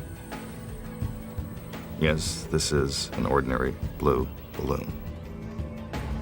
Looks like the magician is going for a big finish. With the balloon in her mouth, his assistant can't voice any objections. The target is spinning. Will he find his mark? You bet. Bullseye. Take another look. The dagger pierces the center of the balloon, and the masked magician has scored again.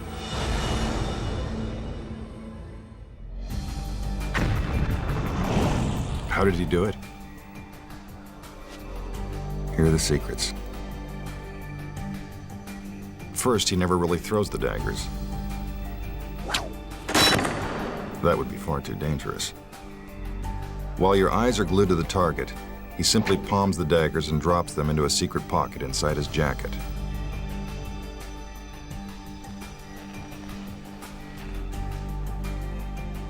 See? Magical custom tailoring. So how did the daggers hit the target? Take a look. Our magical stagehand plays a key role. He hides behind the target holding a special device that shoots the daggers out from the back. He pulls back the dagger, waits for his cue, then releases it. It happens so quickly you assume that the dagger has been thrown into the target. Notice the simultaneous action.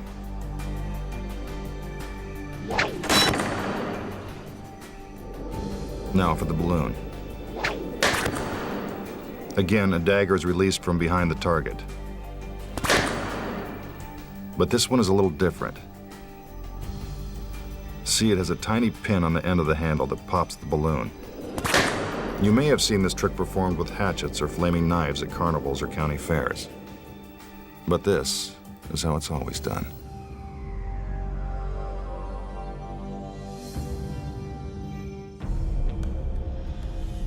Now for a classic illusion, the disappearing scarf. The magician takes a scarf and stuffs it into his fist.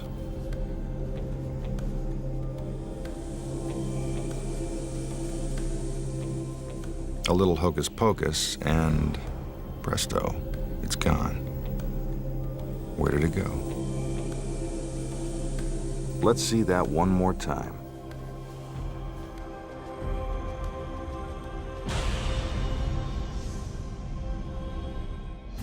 Here are the secrets. The scarf doesn't really go into the magician's hand. It is inserted into a hollow plastic egg that's concealed in his palm. See how it fits inside? The egg is attached to a rubber band that stretches all the way into the magician's jacket. From this angle, you can see that when he lets go of the egg, it magically disappears inside his coat. Take another look and see if you can catch the move. Did you see it? Watch closely. There it goes. When we freeze the picture, you can actually see part of the egg as it slips into the masked magician's jacket. Pretty tricky, huh?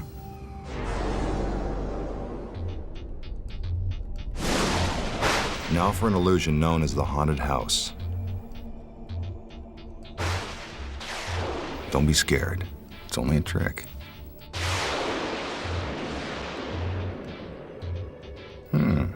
Smallest haunted house I've ever seen. The magician examines each of its walls. Supposedly, there's a ghost inside. Must be a small one. He opens the doors. Take a good look inside. You don't need X-ray vision to see all the way through this haunted house.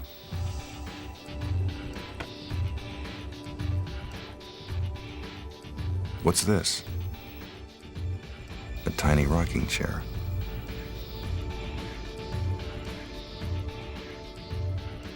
He places the chair back inside the house and closes the door.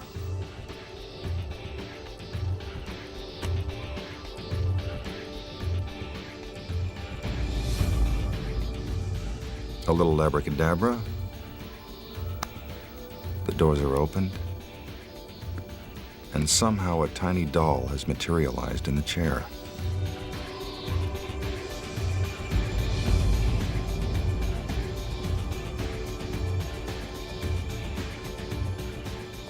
He places it back inside the house and closes the doors.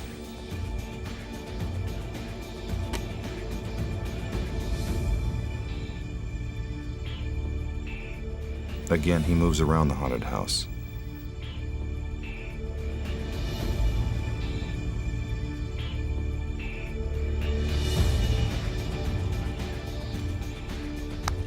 When he opens the doors this time, we see that the tiny doll has grown into a larger doll. This is getting spookier by the minute.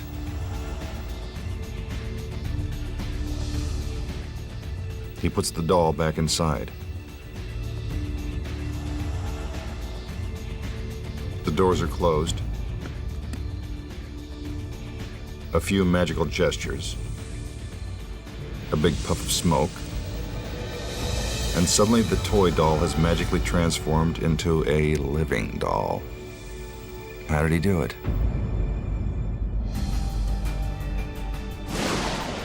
Don't worry about calling Scully and Mulder. Here are the secrets. With the lid removed, you can see that there is a small platform for our assistant to sit on. Her arms and legs fit into secret compartments in the walls of the house. The roof provides the extra space she needs to conceal the rest of her body.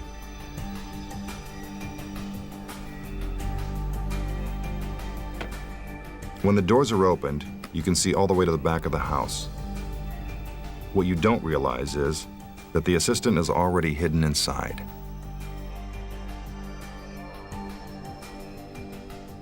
She's the one that helps create all the magic. The assistant reaches her hands through the secret panels in the walls and replaces the empty chair with another chair that has a doll sitting in it. She quickly closes the panels. The magician opens the doors, and there's the chair and doll.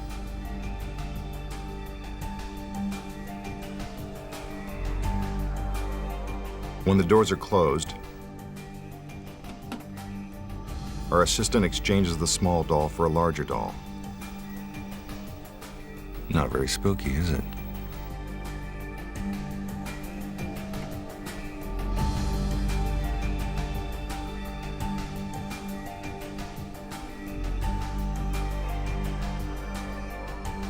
The puff of smoke creates a diversion that allows our assistant to open the roof, stand up, and reveal the haunted house's final secret. And that's how it's done. Coming up, the secret behind the most dangerous illusion ever attempted. Catching a speeding bullet in your teeth. And the big secret that magicians don't want you to know. How to make an army tank vanish into thin air.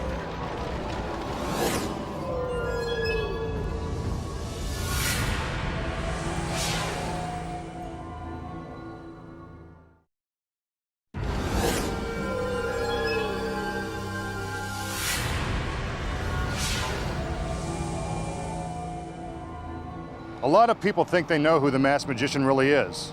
I've heard all the theories. Let me tell you, you're not even close. Here's an illusion that's performed with different types of objects. We've decided to do it with a radio.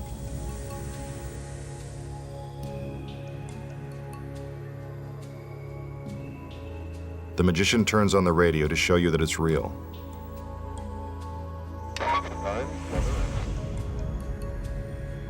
Now he picks up a leopard skin cloth. Please, no cards or letters. This is imitation leopard skin.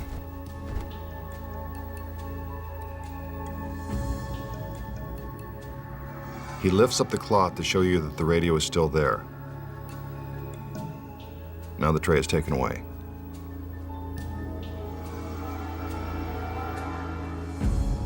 Suddenly, the radio's gone.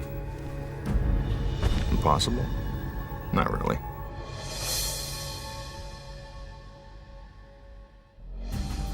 First of all, the radio is real. It is also stuck to the tray. It appears that the magician is picking up the radio.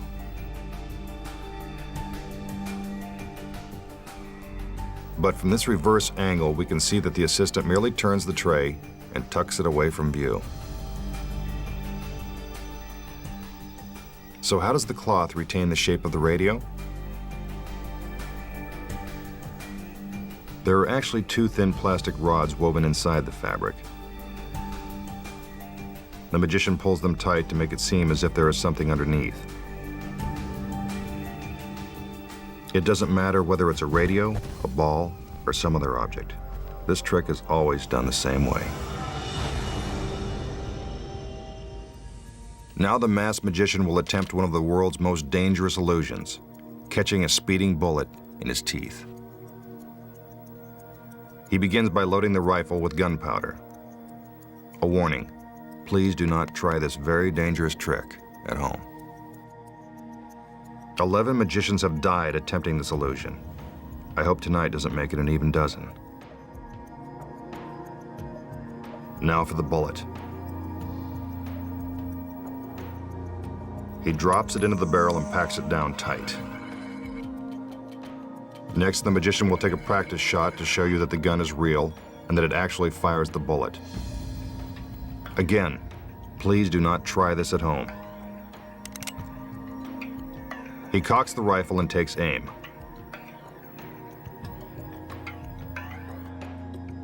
Then he fires. Looks like a real bullet hole to me. Time for the moment of truth. Again, the magician loads the gunpowder in preparation for the next shot. Now for the bullet he will attempt to catch in his teeth. He uses a knife to carve an X in the bullet, so you'll be able to identify it after he catches it.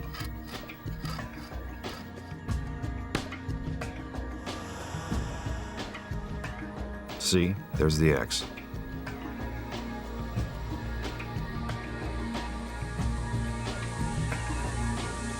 He drops the bullet into the barrel, then packs it down tight.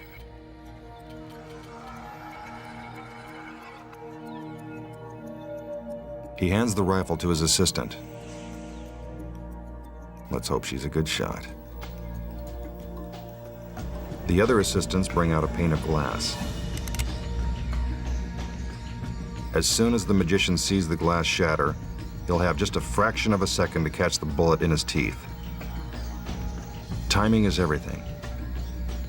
In this case, it could mean the difference between life and death. She takes aim. He gives the signal. Is the masked magician all right? He looks stunned. But look, there's the bullet. Somehow he's managed to catch it. See? X marks the spot. Let's see that one more time.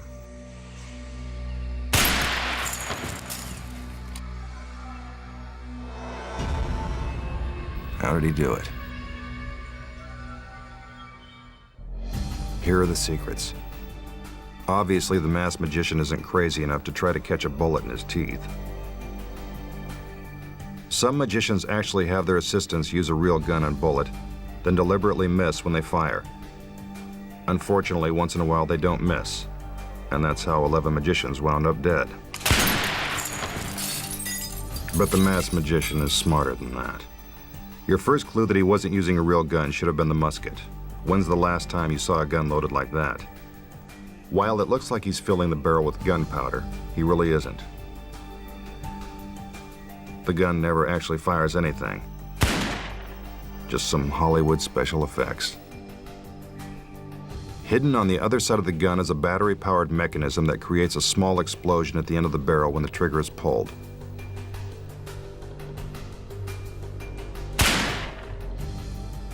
So how did the bullet appear to hit the target on the practice shot? Take a look. Behind the target, there's an electronic charge that's set off the moment the trigger is pulled. That's what creates the bullet hole. It's the same thing with a pane of glass. Another electronic charge is concealed in the frame and wired to a detonator operated by a magical stagehand.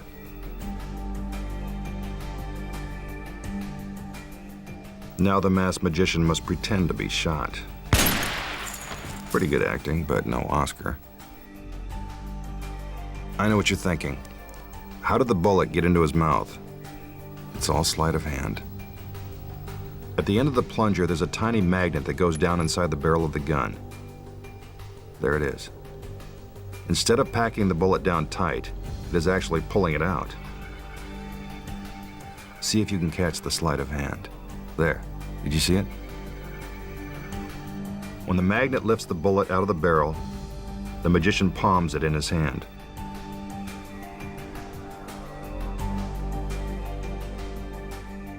Then, while you're distracted by the assistants, he quickly slips it into his mouth. The gun is fired. The magician spits out the bullet and X marks the spot. No need to check the obituaries in the morning paper. The masked magician lives on. When we return, we'll take you outside the warehouse to reveal the amazing secrets behind one of magic's biggest illusions. How to make a 110,000-pound army tank vanish right before your very eyes. And it's not done with smoke and mirrors.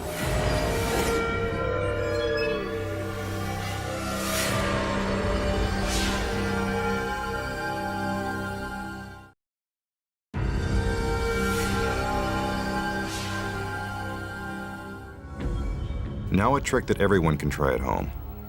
Turning water into ice. And you don't even need a freezer. The magician pours the water into the mug.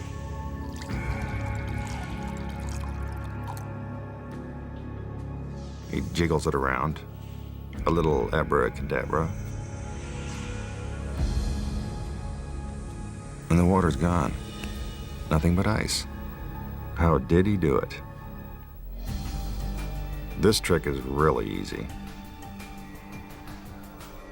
When the illusion begins, the ice cube is already in the mug. There's also a sponge in the bottom. See? There it is. It's helpful when the sponge is the same color as the mug. The ice cube sits on top of the sponge. When the magician pours in the water, it is absorbed.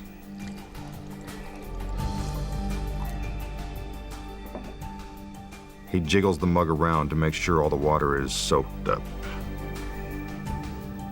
A little magical gesture, and out comes the ice cube. It's just that simple.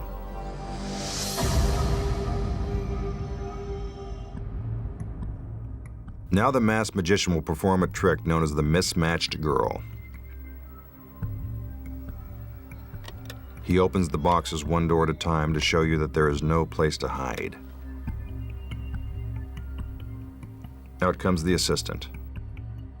She's pretty well put together, but that doesn't mean he won't tamper with perfection. She steps inside the box and he closes the doors. He opens the top panel to show you that she is still inside. The box is spun around so you can see that she hasn't escaped through a back panel. I can tell you for a fact that she hasn't. Now the magician inserts the blades.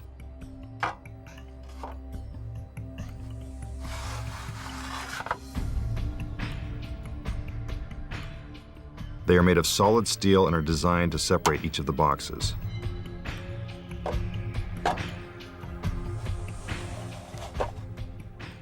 It seems as if our assistant is being cut into pieces. Those boxes must be soundproof because I don't hear her screaming.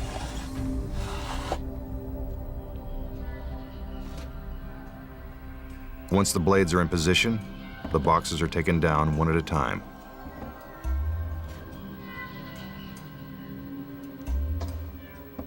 Now the magician will attempt to reassemble his assistant. But he seems to have forgotten which box goes where. Oh well, he'll give it a try anyway.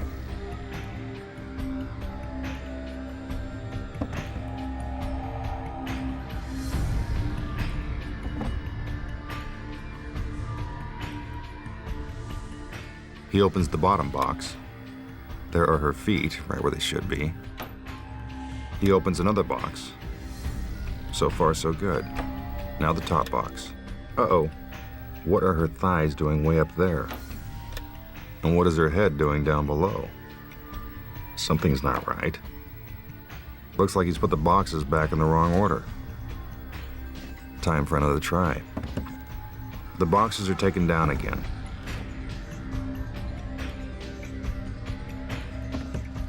Learning from his mistakes, the magician begins to reassemble the boxes.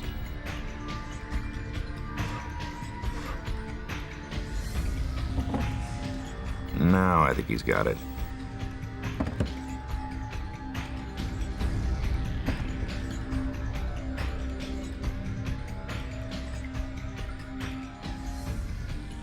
One by one, he removes the blades.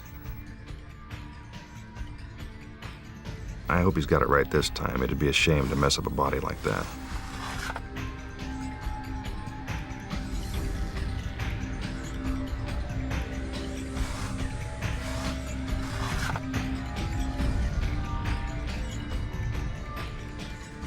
Finally, the doors are opened, and there she is, all in one piece. Wondering how it was done? Don't worry, here are the secrets.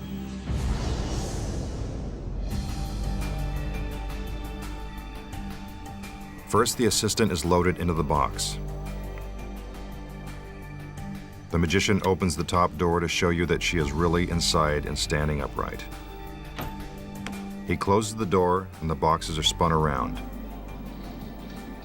Inside, our assistant drops down and hides in a secret compartment in the bottom of the box.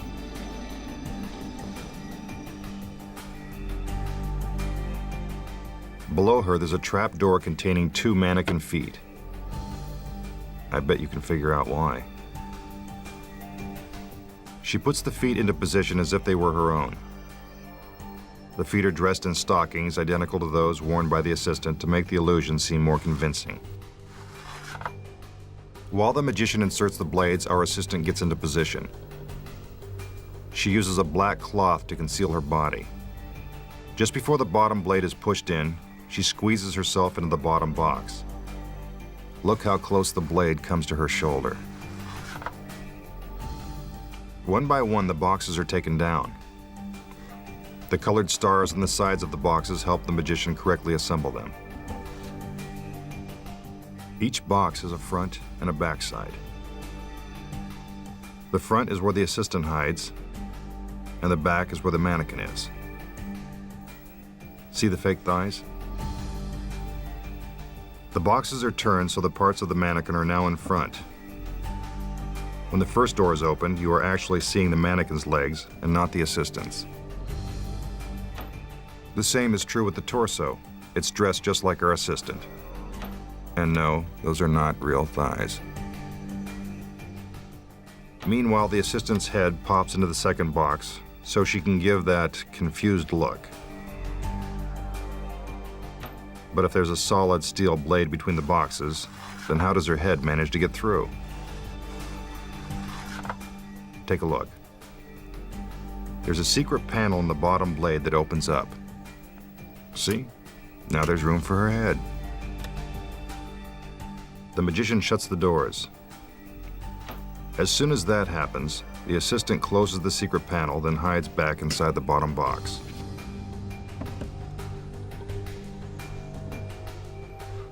While the other assistants are busy taking down and reassembling the boxes, our assistant inside is busy putting the mannequin legs back into the secret compartment.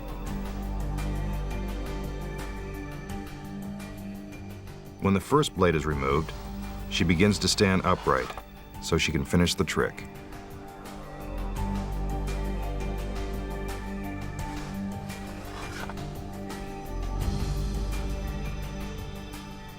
The final blade is removed.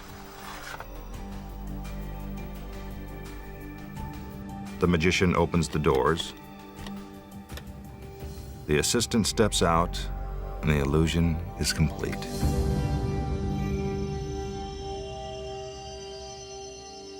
Next, the big secret that magicians don't want you to know. How to make a 110,000-pound army tank disappear, and it's not done with smoke and mirrors.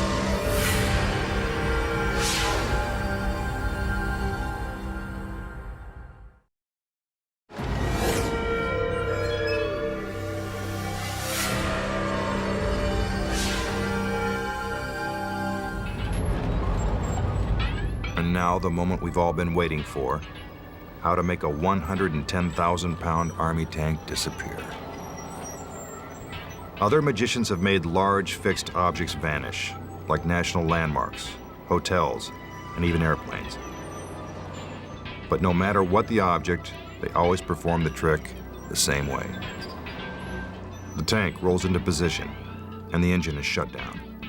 It would take nearly 5 full minutes to fire the tank back up so it could move again. So you know it couldn't just drive away.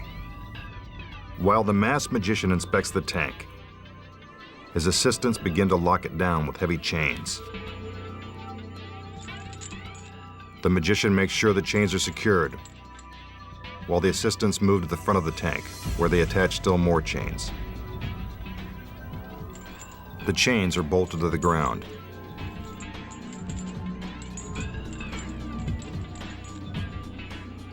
The tank is now completely locked down. The magician walks under the 20-foot-long cannon and takes one last look at the tank. Everything is set. In order to pull off this amazing illusion, the magician needs a little help from this magical picture frame. There are no camera cuts or special effects involved in the creation of this illusion. I can assure you that this is one continuous shot. We have merely gone from a wide angle to a close-up. He reaches through the magical picture frame to prove that this isn't merely a painting or a mirror. It isn't. As he pulls down the shade, you can see that it has a drawing of a tank on it, and not a particularly good one. Let me assure you the tank is bolted down and couldn't be moved in this amount of time. Presto. The tank has vanished. Where did it go? The magician walks over to the area where the tank used to be. How is it possible to make something that weighs 55 tons disappear into thin air, and so quickly? Don't worry, we'll let you in on the secrets. This is one disappearing act that is not done with smoke and mirrors. Here are the secrets. Once it is chained down, the tank never moves. Believe it or not, it stays in the exact same spot. This is the key to the trick. When we pull back, the secret is suddenly revealed. While the tank remains stationary, everything else moves. The magician, the camera, and the picture frame. They are all on top of a specially built platform that sits on wheels, so it can roll from its position in front of the tank to a matching location without the tank.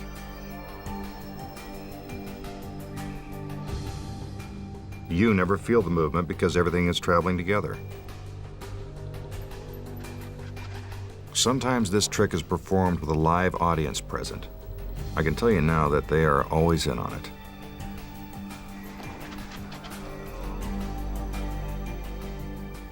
When the shade is pulled, the assistants have only a few seconds to scramble into their new positions.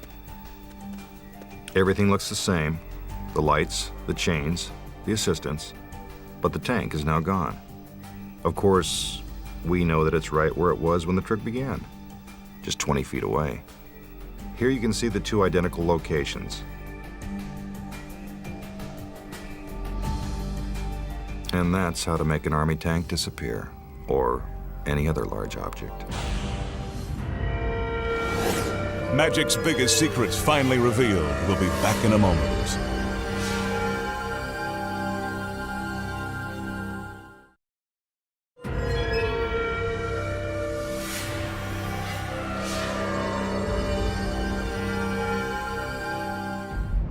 That's all the secrets we have time for tonight. But magicians beware. There's a lot more where that came from. I'm Mitch Pileggi. Good night.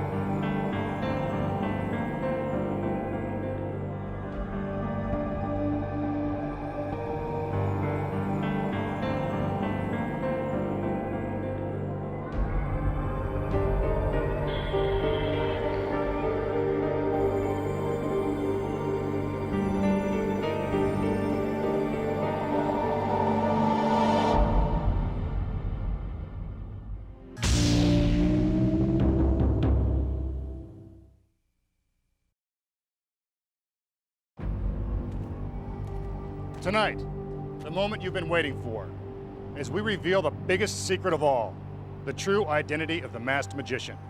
Good evening, I'm Mitch Pileggi. Ever since we started giving away secrets, magicians have been outraged.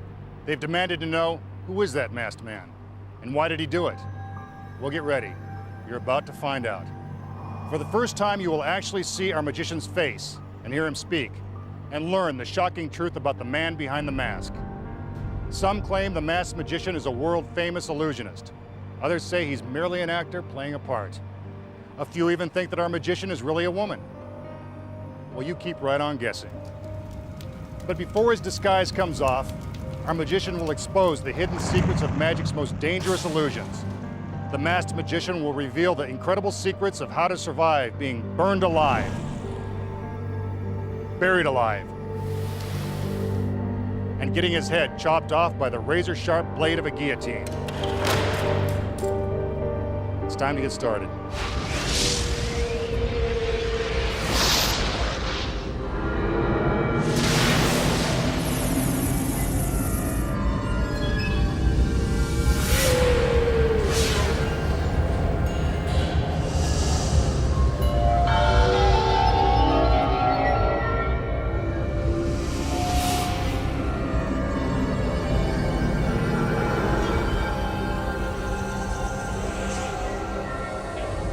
The masked magician begins with a death-defying escape called the car crush. All he needs is a 12,000-pound weight and a fine American-made automobile. As always, first we'll show you how the trick is performed. Then we'll show you the secrets of how it's actually done. Get ready, race fans. It's time for Demolition Derby.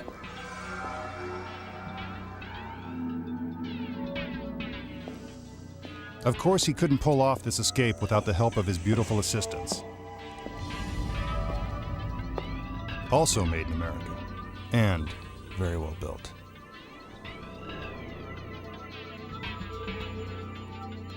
These are not his regular assistants, so we can show you their faces without fear of revealing the magician's true identity.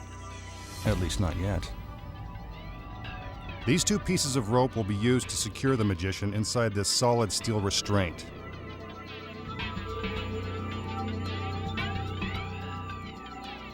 His hands are looped through the ropes and separated by the steel bar, making it impossible for him to reach the knots.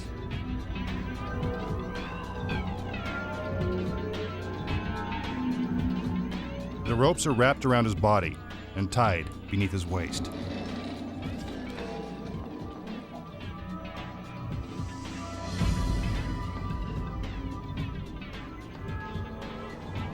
Next, the magician is placed inside a coroner's body bag. Pretty creepy.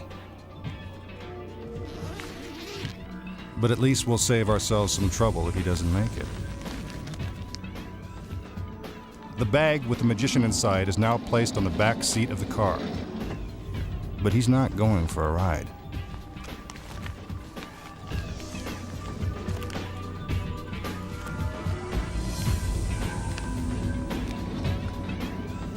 The door is closed, and he has less than a minute to escape before the car is crushed beyond recognition. This is one continuous camera shot. There are no camera tricks in this or any other of tonight's illusions. There he is on the back seat. Looks like he's still kicking. The 12,000-pound weight is raised up above the car. As soon as it reaches a height of 25 feet, it will automatically be dropped. End of car, end of backseat driver. A camera inside the car records his struggle. 5 seconds to go. Let's hope he gets out in time. Down it goes. Instant convertible. Uh-oh, no sign of the masked man. Magicians, break out the marshmallows. This guy's a goner. But we wouldn't kill him off yet. The show just started, and he still hasn't taken off his mask.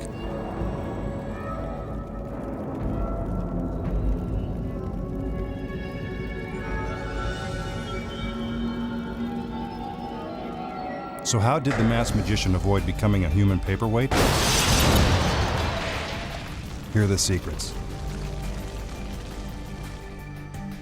As the illusion begins, the magician is placed into the restraints to make his escape from the car appear impossible. So how is our magician able to break free? The trick is that there are two pieces of rope tied together with a thin thread, making them very easy to break apart. But how is our mystery man able to get out of the car before it's crushed? This part of the illusion takes split-second timing and some magical engineering. Once the magician is placed in the back seat, the audience is temporarily distracted by one of his lovely assistants. What a distraction. This is when the real magic takes place. A secret trigger is built into the car's back door. When the assistant slams it shut, the trigger springs the seat open. The body bag with our magician inside vanishes, while a duplicate body bag flips down from the back of the seat. There's no stopping the weight. If the seat doesn't drop down in time and release the magician, it's all over.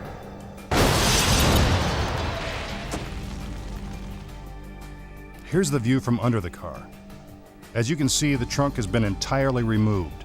From this side angle, you can see how the mechanism works. That's where the duplicate body bag is hidden. And here's where the magician slides out. But how does he free himself from the body bag? There's a secret to that too. A Velcro opening hidden in the back of the bag that makes for a quick escape. Meanwhile, what about all that struggling going on inside the bag? Well, take a look. A foam rubber dummy, complete with a motor, makes it appear as if our masked man is trying to escape from his bonds. As the camera moves around the car and peeks through the back window, we are actually looking at the motorized dummy in the body bag. The masked magician has already made his escape. While all this is happening, the assistants wheel over a specially designed hospital gurney. The magician crawls out from underneath the car and sneaks onto a secret shelf hidden in the bottom of the gurney. As the crane moves the 6-ton weight into position, the masked man rides in style to safety. Perfect timing. Here's a slow-motion replay of what happened to the dummy. Flat as a pancake and burnt to a crisp. Our magician strolls out like there's nothing to it. Anybody want to buy a used car?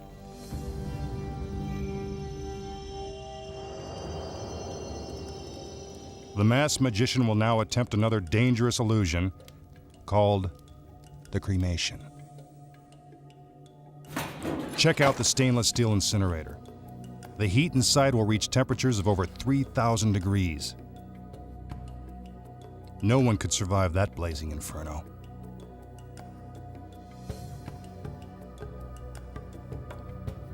The magician enters and checks out the incinerator.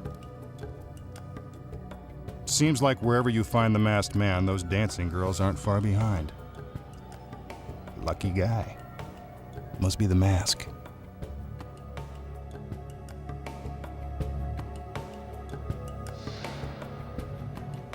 An assistant turns the valve. Let's fire it up. Get a load of those flames. I have a feeling that this trick is going to be a real gas. And what magic trick would be complete without handcuffs? Here's a regulation pair, right on cue. That'll hold him.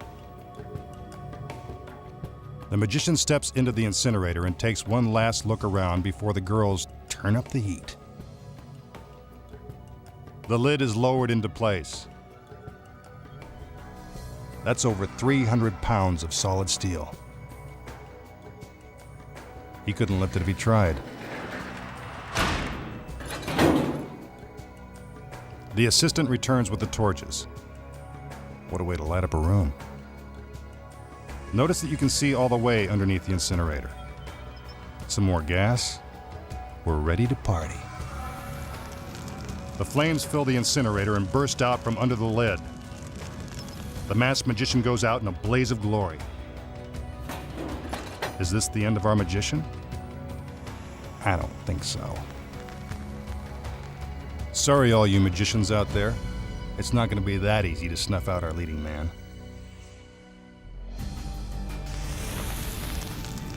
Here are the secrets. The cremation is an extremely dangerous illusion. When the flames explode inside the incinerator, the temperature actually does rise to 3,000 degrees. Enough to get anybody hot under the collar. To understand how this illusion is pulled off, first take a look behind these innocent-looking crates and meet our not-so-innocent stagehands waiting for their cue. The magician climbs in and the lid is secured. Meanwhile, a secret panel concealed in one of the crates pops open, and a metal track is slid into place. Out front, the assistants wave their torches to buy some time and distract us from what's going on behind the incinerator. Then a conveyor belt slides out on the track and to the incinerator, forming a bridge for an easy escape. The incinerator conceals all the action from the audience. Meanwhile, the magician ducks out a secret trapdoor in the back of the incinerator and climbs onto the conveyor belt, just as the assistants are about to light the fire. He could be reduced to ashes if he doesn't get out in time. He's pulled to safety by the stagehands, just seconds before the flames explode.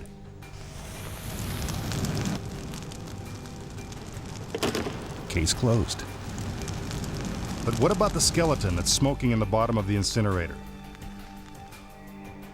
Concealed in the lid is a secret compartment that holds a prop skeleton dressed in a tattered masked magician costume. Happy Halloween. Once the magician is out of the incinerator, the assistant turns a control lever, releasing the skeleton. The flames are lit. The skeleton is revealed. And the masked magician appears to be toast. But we know better, now that we know the secrets. Coming up, who is he and why did he do it? It won't be long before the mask comes off and the truth comes out. But first, how does the masked magician get his head chopped off and live to tell about it? The secret, when we return.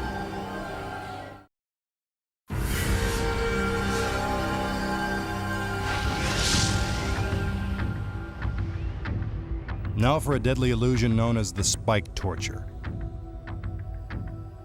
The torture chamber is filled with 26 stainless steel spikes. The spikes are 2 feet long. They're very real and very sharp. Looks like this is going to be a sticky situation. Even the masked magician wouldn't tempt fate with a dangerous trick like this, so he's found a willing stand-in, his beautiful assistant. She knows the drill. A little hypnosis and she's ready for anything. Hey, this guy's good. What's his secret? The assistant steps into position and is secured with shackles that are welded to the steel wall of the chamber. Hypnosis or not, this girl's pretty brave.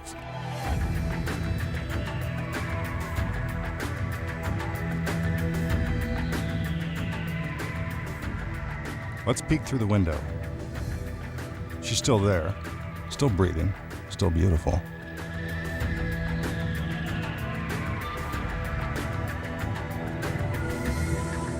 Looks like she might be having some second thoughts.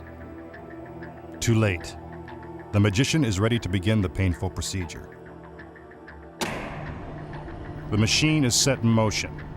Once the button is pushed, there's no way to stop it, not even by screaming. But the screams wouldn't last long because the force of the spikes is enough to cause instant death. Good thing he's got 3 other assistants.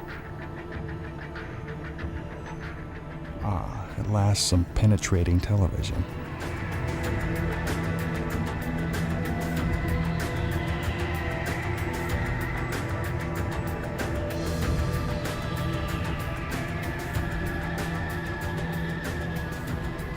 We can see that the spikes are passing right through the assistant's body and are coming out the front of the torture chamber.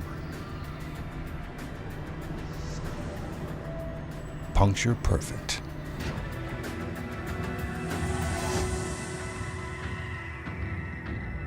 The masked magician has done it again. So how did our lovely assistant avoid getting impaled by the spikes? Here's the secret. While all the spikes are extremely sharp, most of them pass through the torture chamber without ever touching the assistant. The spikes that do touch her have been specially rigged. Just as they are about to pierce her body, the sharp steel tips automatically retract into the shafts. The machine has been custom designed for this particular assistant's measurements. The tips have been preset to retract just centimeters from her body. But what keeps the shafts from crushing the assistant? They're not really moving. It's an optical illusion created by the other spikes that are moving around them.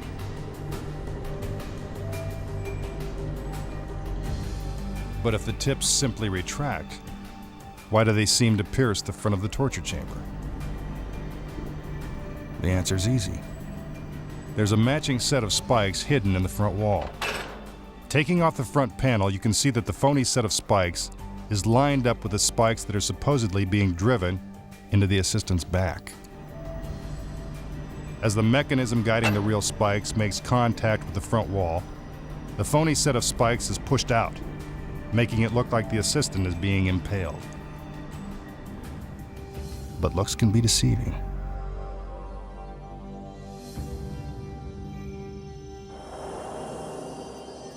Now the masked magician will try to cheat death once more as he faces the razor-sharp blade of the guillotine. That's one way to make coleslaw. The magician enters dressed in the traditional condemned man's robes. The ladies bid their fond farewells and up he goes. Nice knowing you, masked man.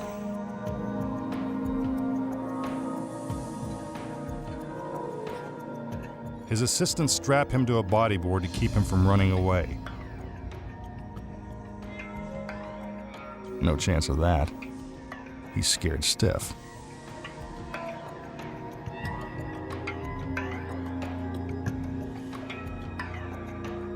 His head is then locked in the metal restraint, and his body is lowered into position beneath the blade.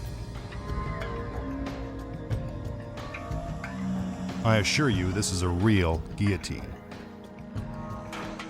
No shortcuts here. Next, his head is secured with the wooden stocks. He's not going anywhere.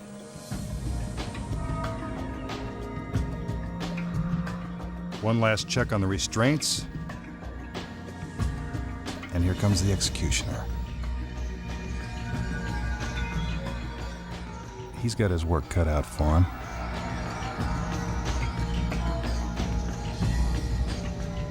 I can't bear to watch.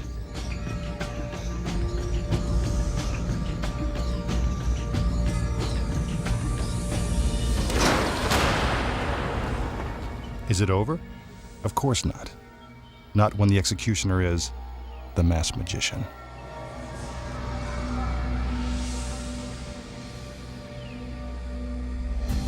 So how does he do it? Here's the secret. As the illusion begins, the magician makes his dramatic entrance, cloaked in the condemned man's robe. The costume should have been your first clue that something was up. Beneath the hood is a duplicate mask that covers the magician's everyday mask, and a head-shaped shell which takes the place of his real head. Without the robe, you can see that the magician is also wearing a form-fitting body cast. While it looks like the assistants are helping him get into position, they're really grabbing the shoulders of the fake body and separating it from the magician. Now watch the move without the robe in place. That's one way to skin a magician. Even though the magician is no longer inside the robe, the fake body holds his shape. The assistants strap it in place to keep the form and head in an upright position. But where does the magician go? Hidden in the platform is a spring-loaded trapdoor that allows him to escape. He's got plenty of room to drop down, turn, and continue down a slide that's built into the staircase. This cutaway view shows his movement through the stairs. Dead man sliding. At the bottom of the staircase, he slips out unnoticed. As the fake body is lowered into position, the magician puts on the executioner's robe and heads back up to the platform. The stage is set. The deadly blade severs the fake head, and the masked magician lives on.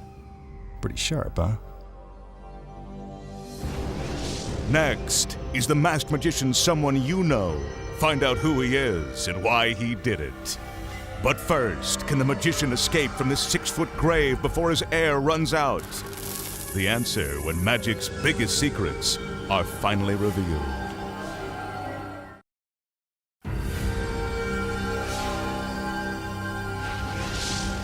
It won't be long before our magician takes off his mask and reveals his true identity to the entire world. Who is he? Why did he do it? Don't ask me. Not even I know the secrets. Now the masked magician confronts one of man's darkest fears, being buried alive. Houdini performed this escape over 80 years ago. Legend has it that when he died, his body was buried in the coffin he used for this very escape. Let's hope the same thing doesn't happen tonight. The magician raps on the coffin to prove that it's solid.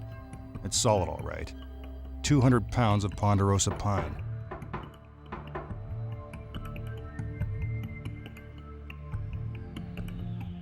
He steps inside and sits down, hoping this won't be his final resting place. A blindfold is placed around his eyes. I wouldn't want to look either. His assistants shackle him inside the coffin with thick leather straps and heavy steel buckles. First, his arms are pinned down by his sides.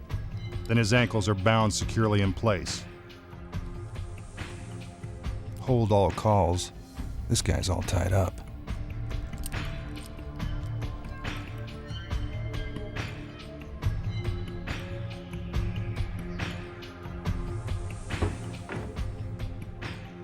The lid of the coffin is then nailed shut. Through the shatterproof plexiglass window, we can check on the magician's progress. Yep, he's still in there, along with only 3 minutes of oxygen. Better hurry. Here comes the crane. Nothing magical about that, it's just there to lower the masked man's coffin 6 feet into the cold and clammy ground. This is one secret he may take to the grave.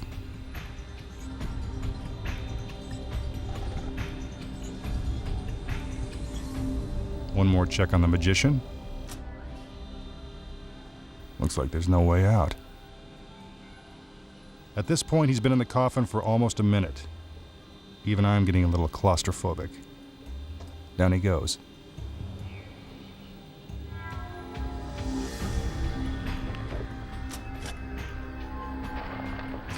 Next, the grave is filled with dirt. 6,000 pounds to be exact. Those shovels would take all day, so the girls get a little help from some heavy equipment. It's a dirty job, but someone's got to do it.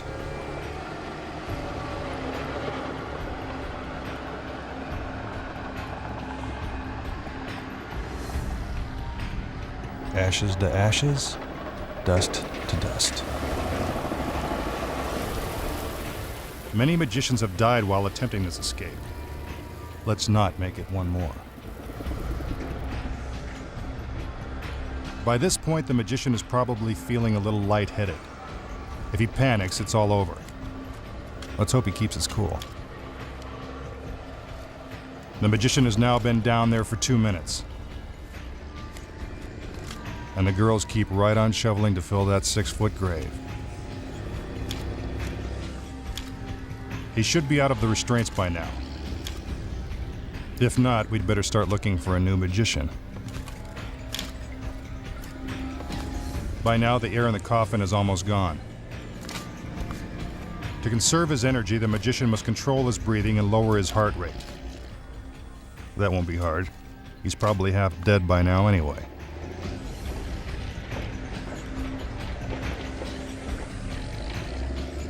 Another 2,000 pounds of dirt.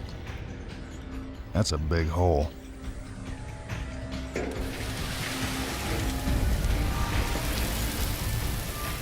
I assure you that the magician is still under the ground.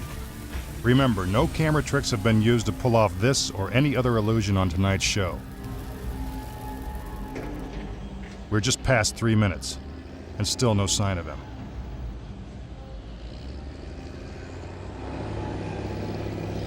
Rest in peace, masked man. But what's this? Could I be wrong?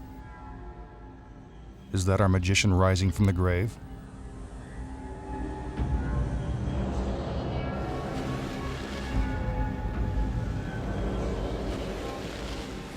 It's him, all right. A little dirty and a little out of breath. But lucky to be alive.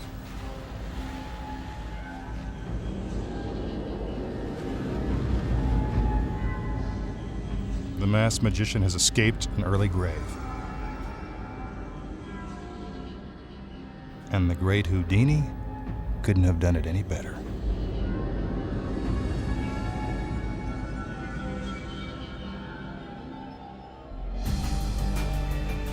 Have you figured it out? Here are the secrets. The magician climbs into the coffin and his assistants strap down his arms and legs. Those are impressive-looking restraints, except they're attached to the coffin with Velcro. Once the lid is nailed shut and he's lowered into the ground, the magician frees himself from the straps and slips out a trap door that's built into the side of the coffin. But where does he go? Next to the grave, a small wooden room is concealed in the ground, complete with fresh air and a light. What, no TV? While the grave appears to be an eerie 6-foot deep hole in the ground, it's really an elaborate set piece made of wood, then covered with fabric and dirt to make it look realistic. That's Hollywood. Inside the room is a sliding shelf that pushes out into the grave. This shelf, about 2 feet beneath the surface, will provide the step the magician needs to climb up out of the grave.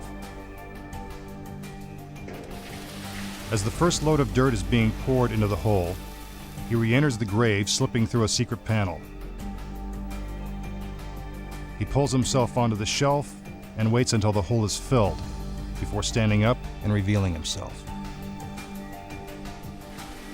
Of course, the audience thinks he's still in the coffin. When the dust clears, you can see that the magician, lightly covered in dirt, is actually crouched on the shelf. He takes his last gasp of breath while the final load of dirt fills the grave. Inside the room, a stagehand nervously stands by with oxygen should anything go wrong. It will be almost 2 full minutes before the magician will be able to take another breath of air. With all that weight crushing his lungs, there is a real danger of suffocation. After what must seem like an eternity for the magician, the hole is finally filled, and it's time for his dramatic reappearance. A suspense-filled pause, and the masked magician stands up on the shelf. He slowly pulls himself out of the ground. First one hand appears, then the other. Finally, his whole body. And though he badly needs air, our magician stands proud at his accomplishment. When we return, the moment that angry magicians have been waiting for. Finally, he takes off his mask and explains why he did it. But first, we'll reveal how to pull off one of magic's most dangerous illusions, the Death Trap.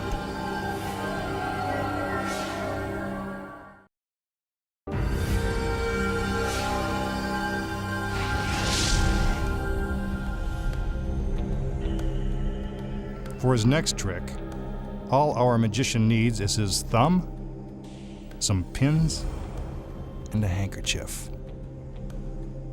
A little hocus pocus helps too. He covers his thumb with the handkerchief and, after a few deep breaths to steady his nerves, drives a pin straight into his thumb.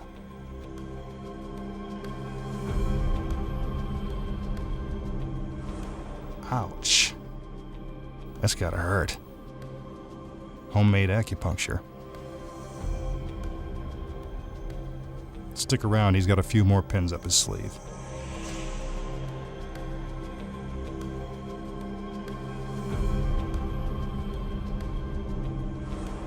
He now has 5 pins embedded in his thumb.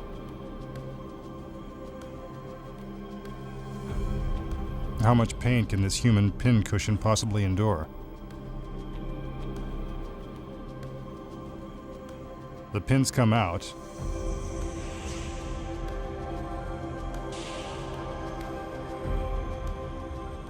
And there's the thumb, good as new. Did you figure it out? Here are the secrets. Hidden beneath the handkerchief is a carrot. No, it's not for his rabbit. It's part of the trick. When the magician draws the handkerchief over his hand, he secretly places the carrot in his fist, making it look like his thumb. Here it is again. Catching on? The pins go into the carrot, and you wondered why there was no blood. Now all the magician has to do is remove the handkerchief with the carrot hidden inside and accept his applause. Pretty tricky, huh?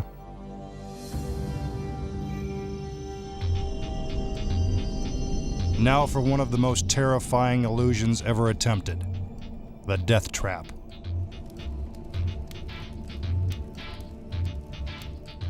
The masked magician will try to escape while suspended upside down above this 30-foot tower of flames and blazing spikes. Good luck.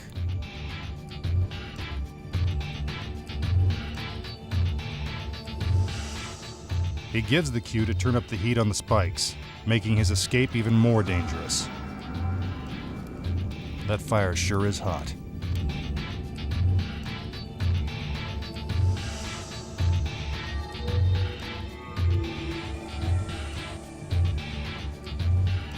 The magician lies down on a ladder.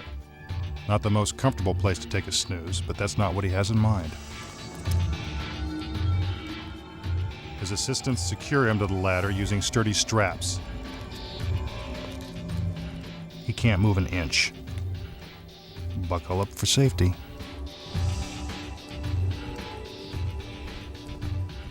A heavy blanket is wrapped around both the magician and the ladder, then bound by more straps.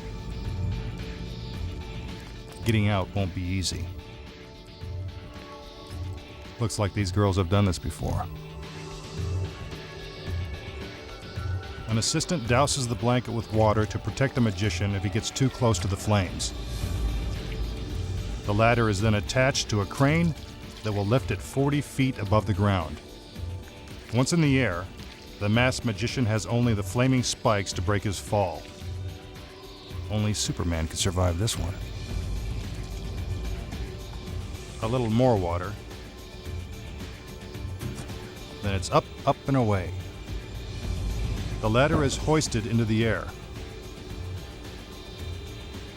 Once above the tower, the magician will have just a few seconds to escape before he plunges down onto the blazing spikes.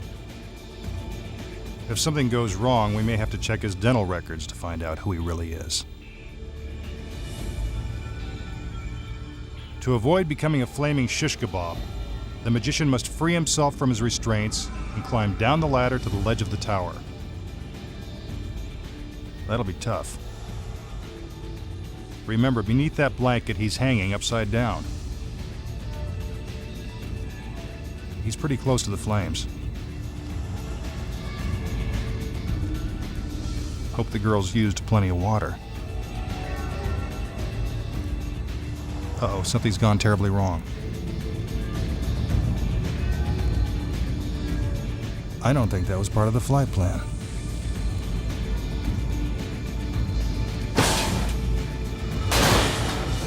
That can't be good. But wait, who's that in the window?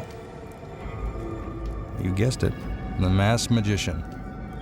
Looks like our mystery man has done it again.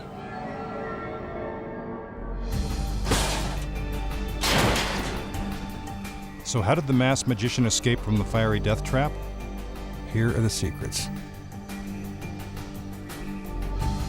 As the illusion begins, the magician is strapped securely to the ladder. The restraints are real, and they're pulled tight. But what you don't see is that the ladder is actually built in two parts. The top is fitted with a hinge that allows it to open easily, lifting the straps and freeing our magician. As the assistants raise the blanket, he rolls off of the ladder and into this ordinary-looking tool chest. The front of the box is really a trap door that allows our magician to secretly escape into a hidden compartment. But if the magician wasn't strapped to the ladder, then how did it look like he was lifted into the air? Simple. Concealed in the blanket that the assistants used to wrap the ladder is a dummy, sewn right into the fabric. First, the assistants raise the front of the blanket to hide the magician's escape. Next, the back of the blanket, with the dummy inside, is folded over and then strapped tight. It looks like the magician, but he's no dummy to try a stunt like this. One more thing. The water that the assistants pour on the blanket to supposedly protect our magician, it's really gasoline, assuring the audience of a flaming finale. Here you can see an assistant pull the tool chest away as the ladder is being raised into the air.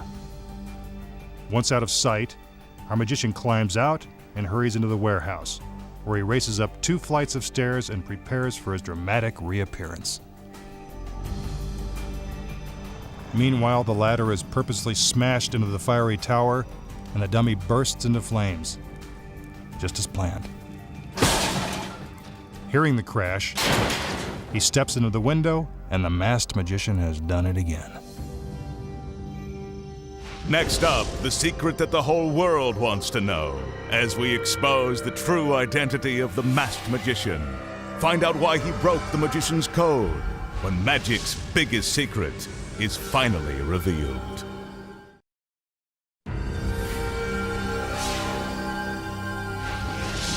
Now it's time for the biggest secret of all, our final reveal, the unmasking of our magician. This is not a trick. For the first time, you will actually hear the magician's voice and see who's been hiding underneath that spooky mask. Time for the unveiling. Good evening. During the past year, I have shown you how some of magic's most famous illusions are secretly performed. I have done this under the guise of a masked face and an assumed name. This has led to a great deal of speculation about who I really am. Well, tonight, the time has come for me to remove the mask because I have something very important to share with you. There isn't enough time to tell you the whole story, but I will say that the journey here has been amazing. I'm not revealing my identity because of all of the controversy surrounding these specials or because of the pressure that I'm receiving from my fellow magicians. I face you tonight because of my love for magic and to tell you why I chose to reveal these age-old secrets. In recent years, magic has taken a back seat to movies, video games, and other forms of high-tech entertainment. I was afraid that magic was going to be forgotten. I wanted to do something about it. I wanted to rekindle that sense of wonder that we all felt when we saw our first magic show. I wanted to get people excited about magic again. Do you remember our first television special last year? The next day, at work, at school, and around the dinner table, people were buzzing with excitement. For the first time in a long while, magic was center stage again. I began to work professionally when I was just 13 years old and put on magic shows for kids in nearly every school in town. In these performances, I didn't just perform magic, I showed them how to make their own tricks, and they loved it. I discovered that knowing a few secrets made kids love magic even more. It made them feel a part of it. Did I hurt these kids by letting them in on these tricks? I don't think so. Can you honestly say that you've been hurt by watching these television shows?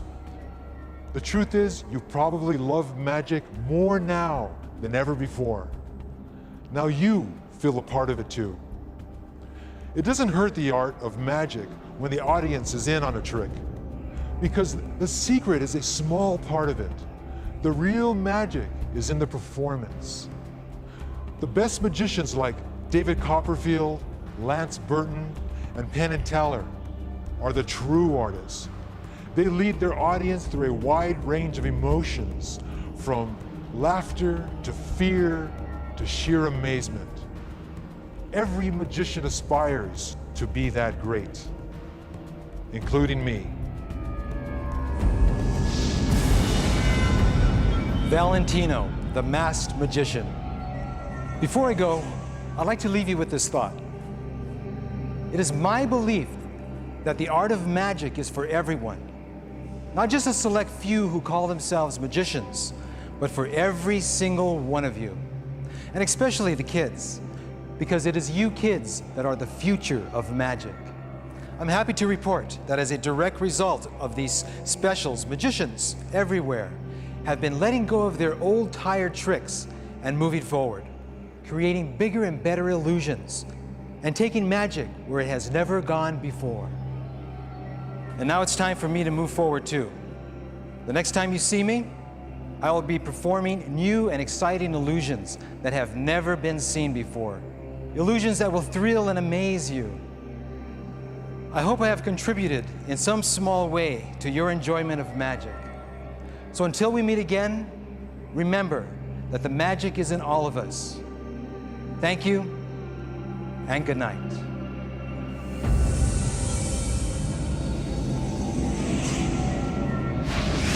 A final word when magic's biggest secrets returns.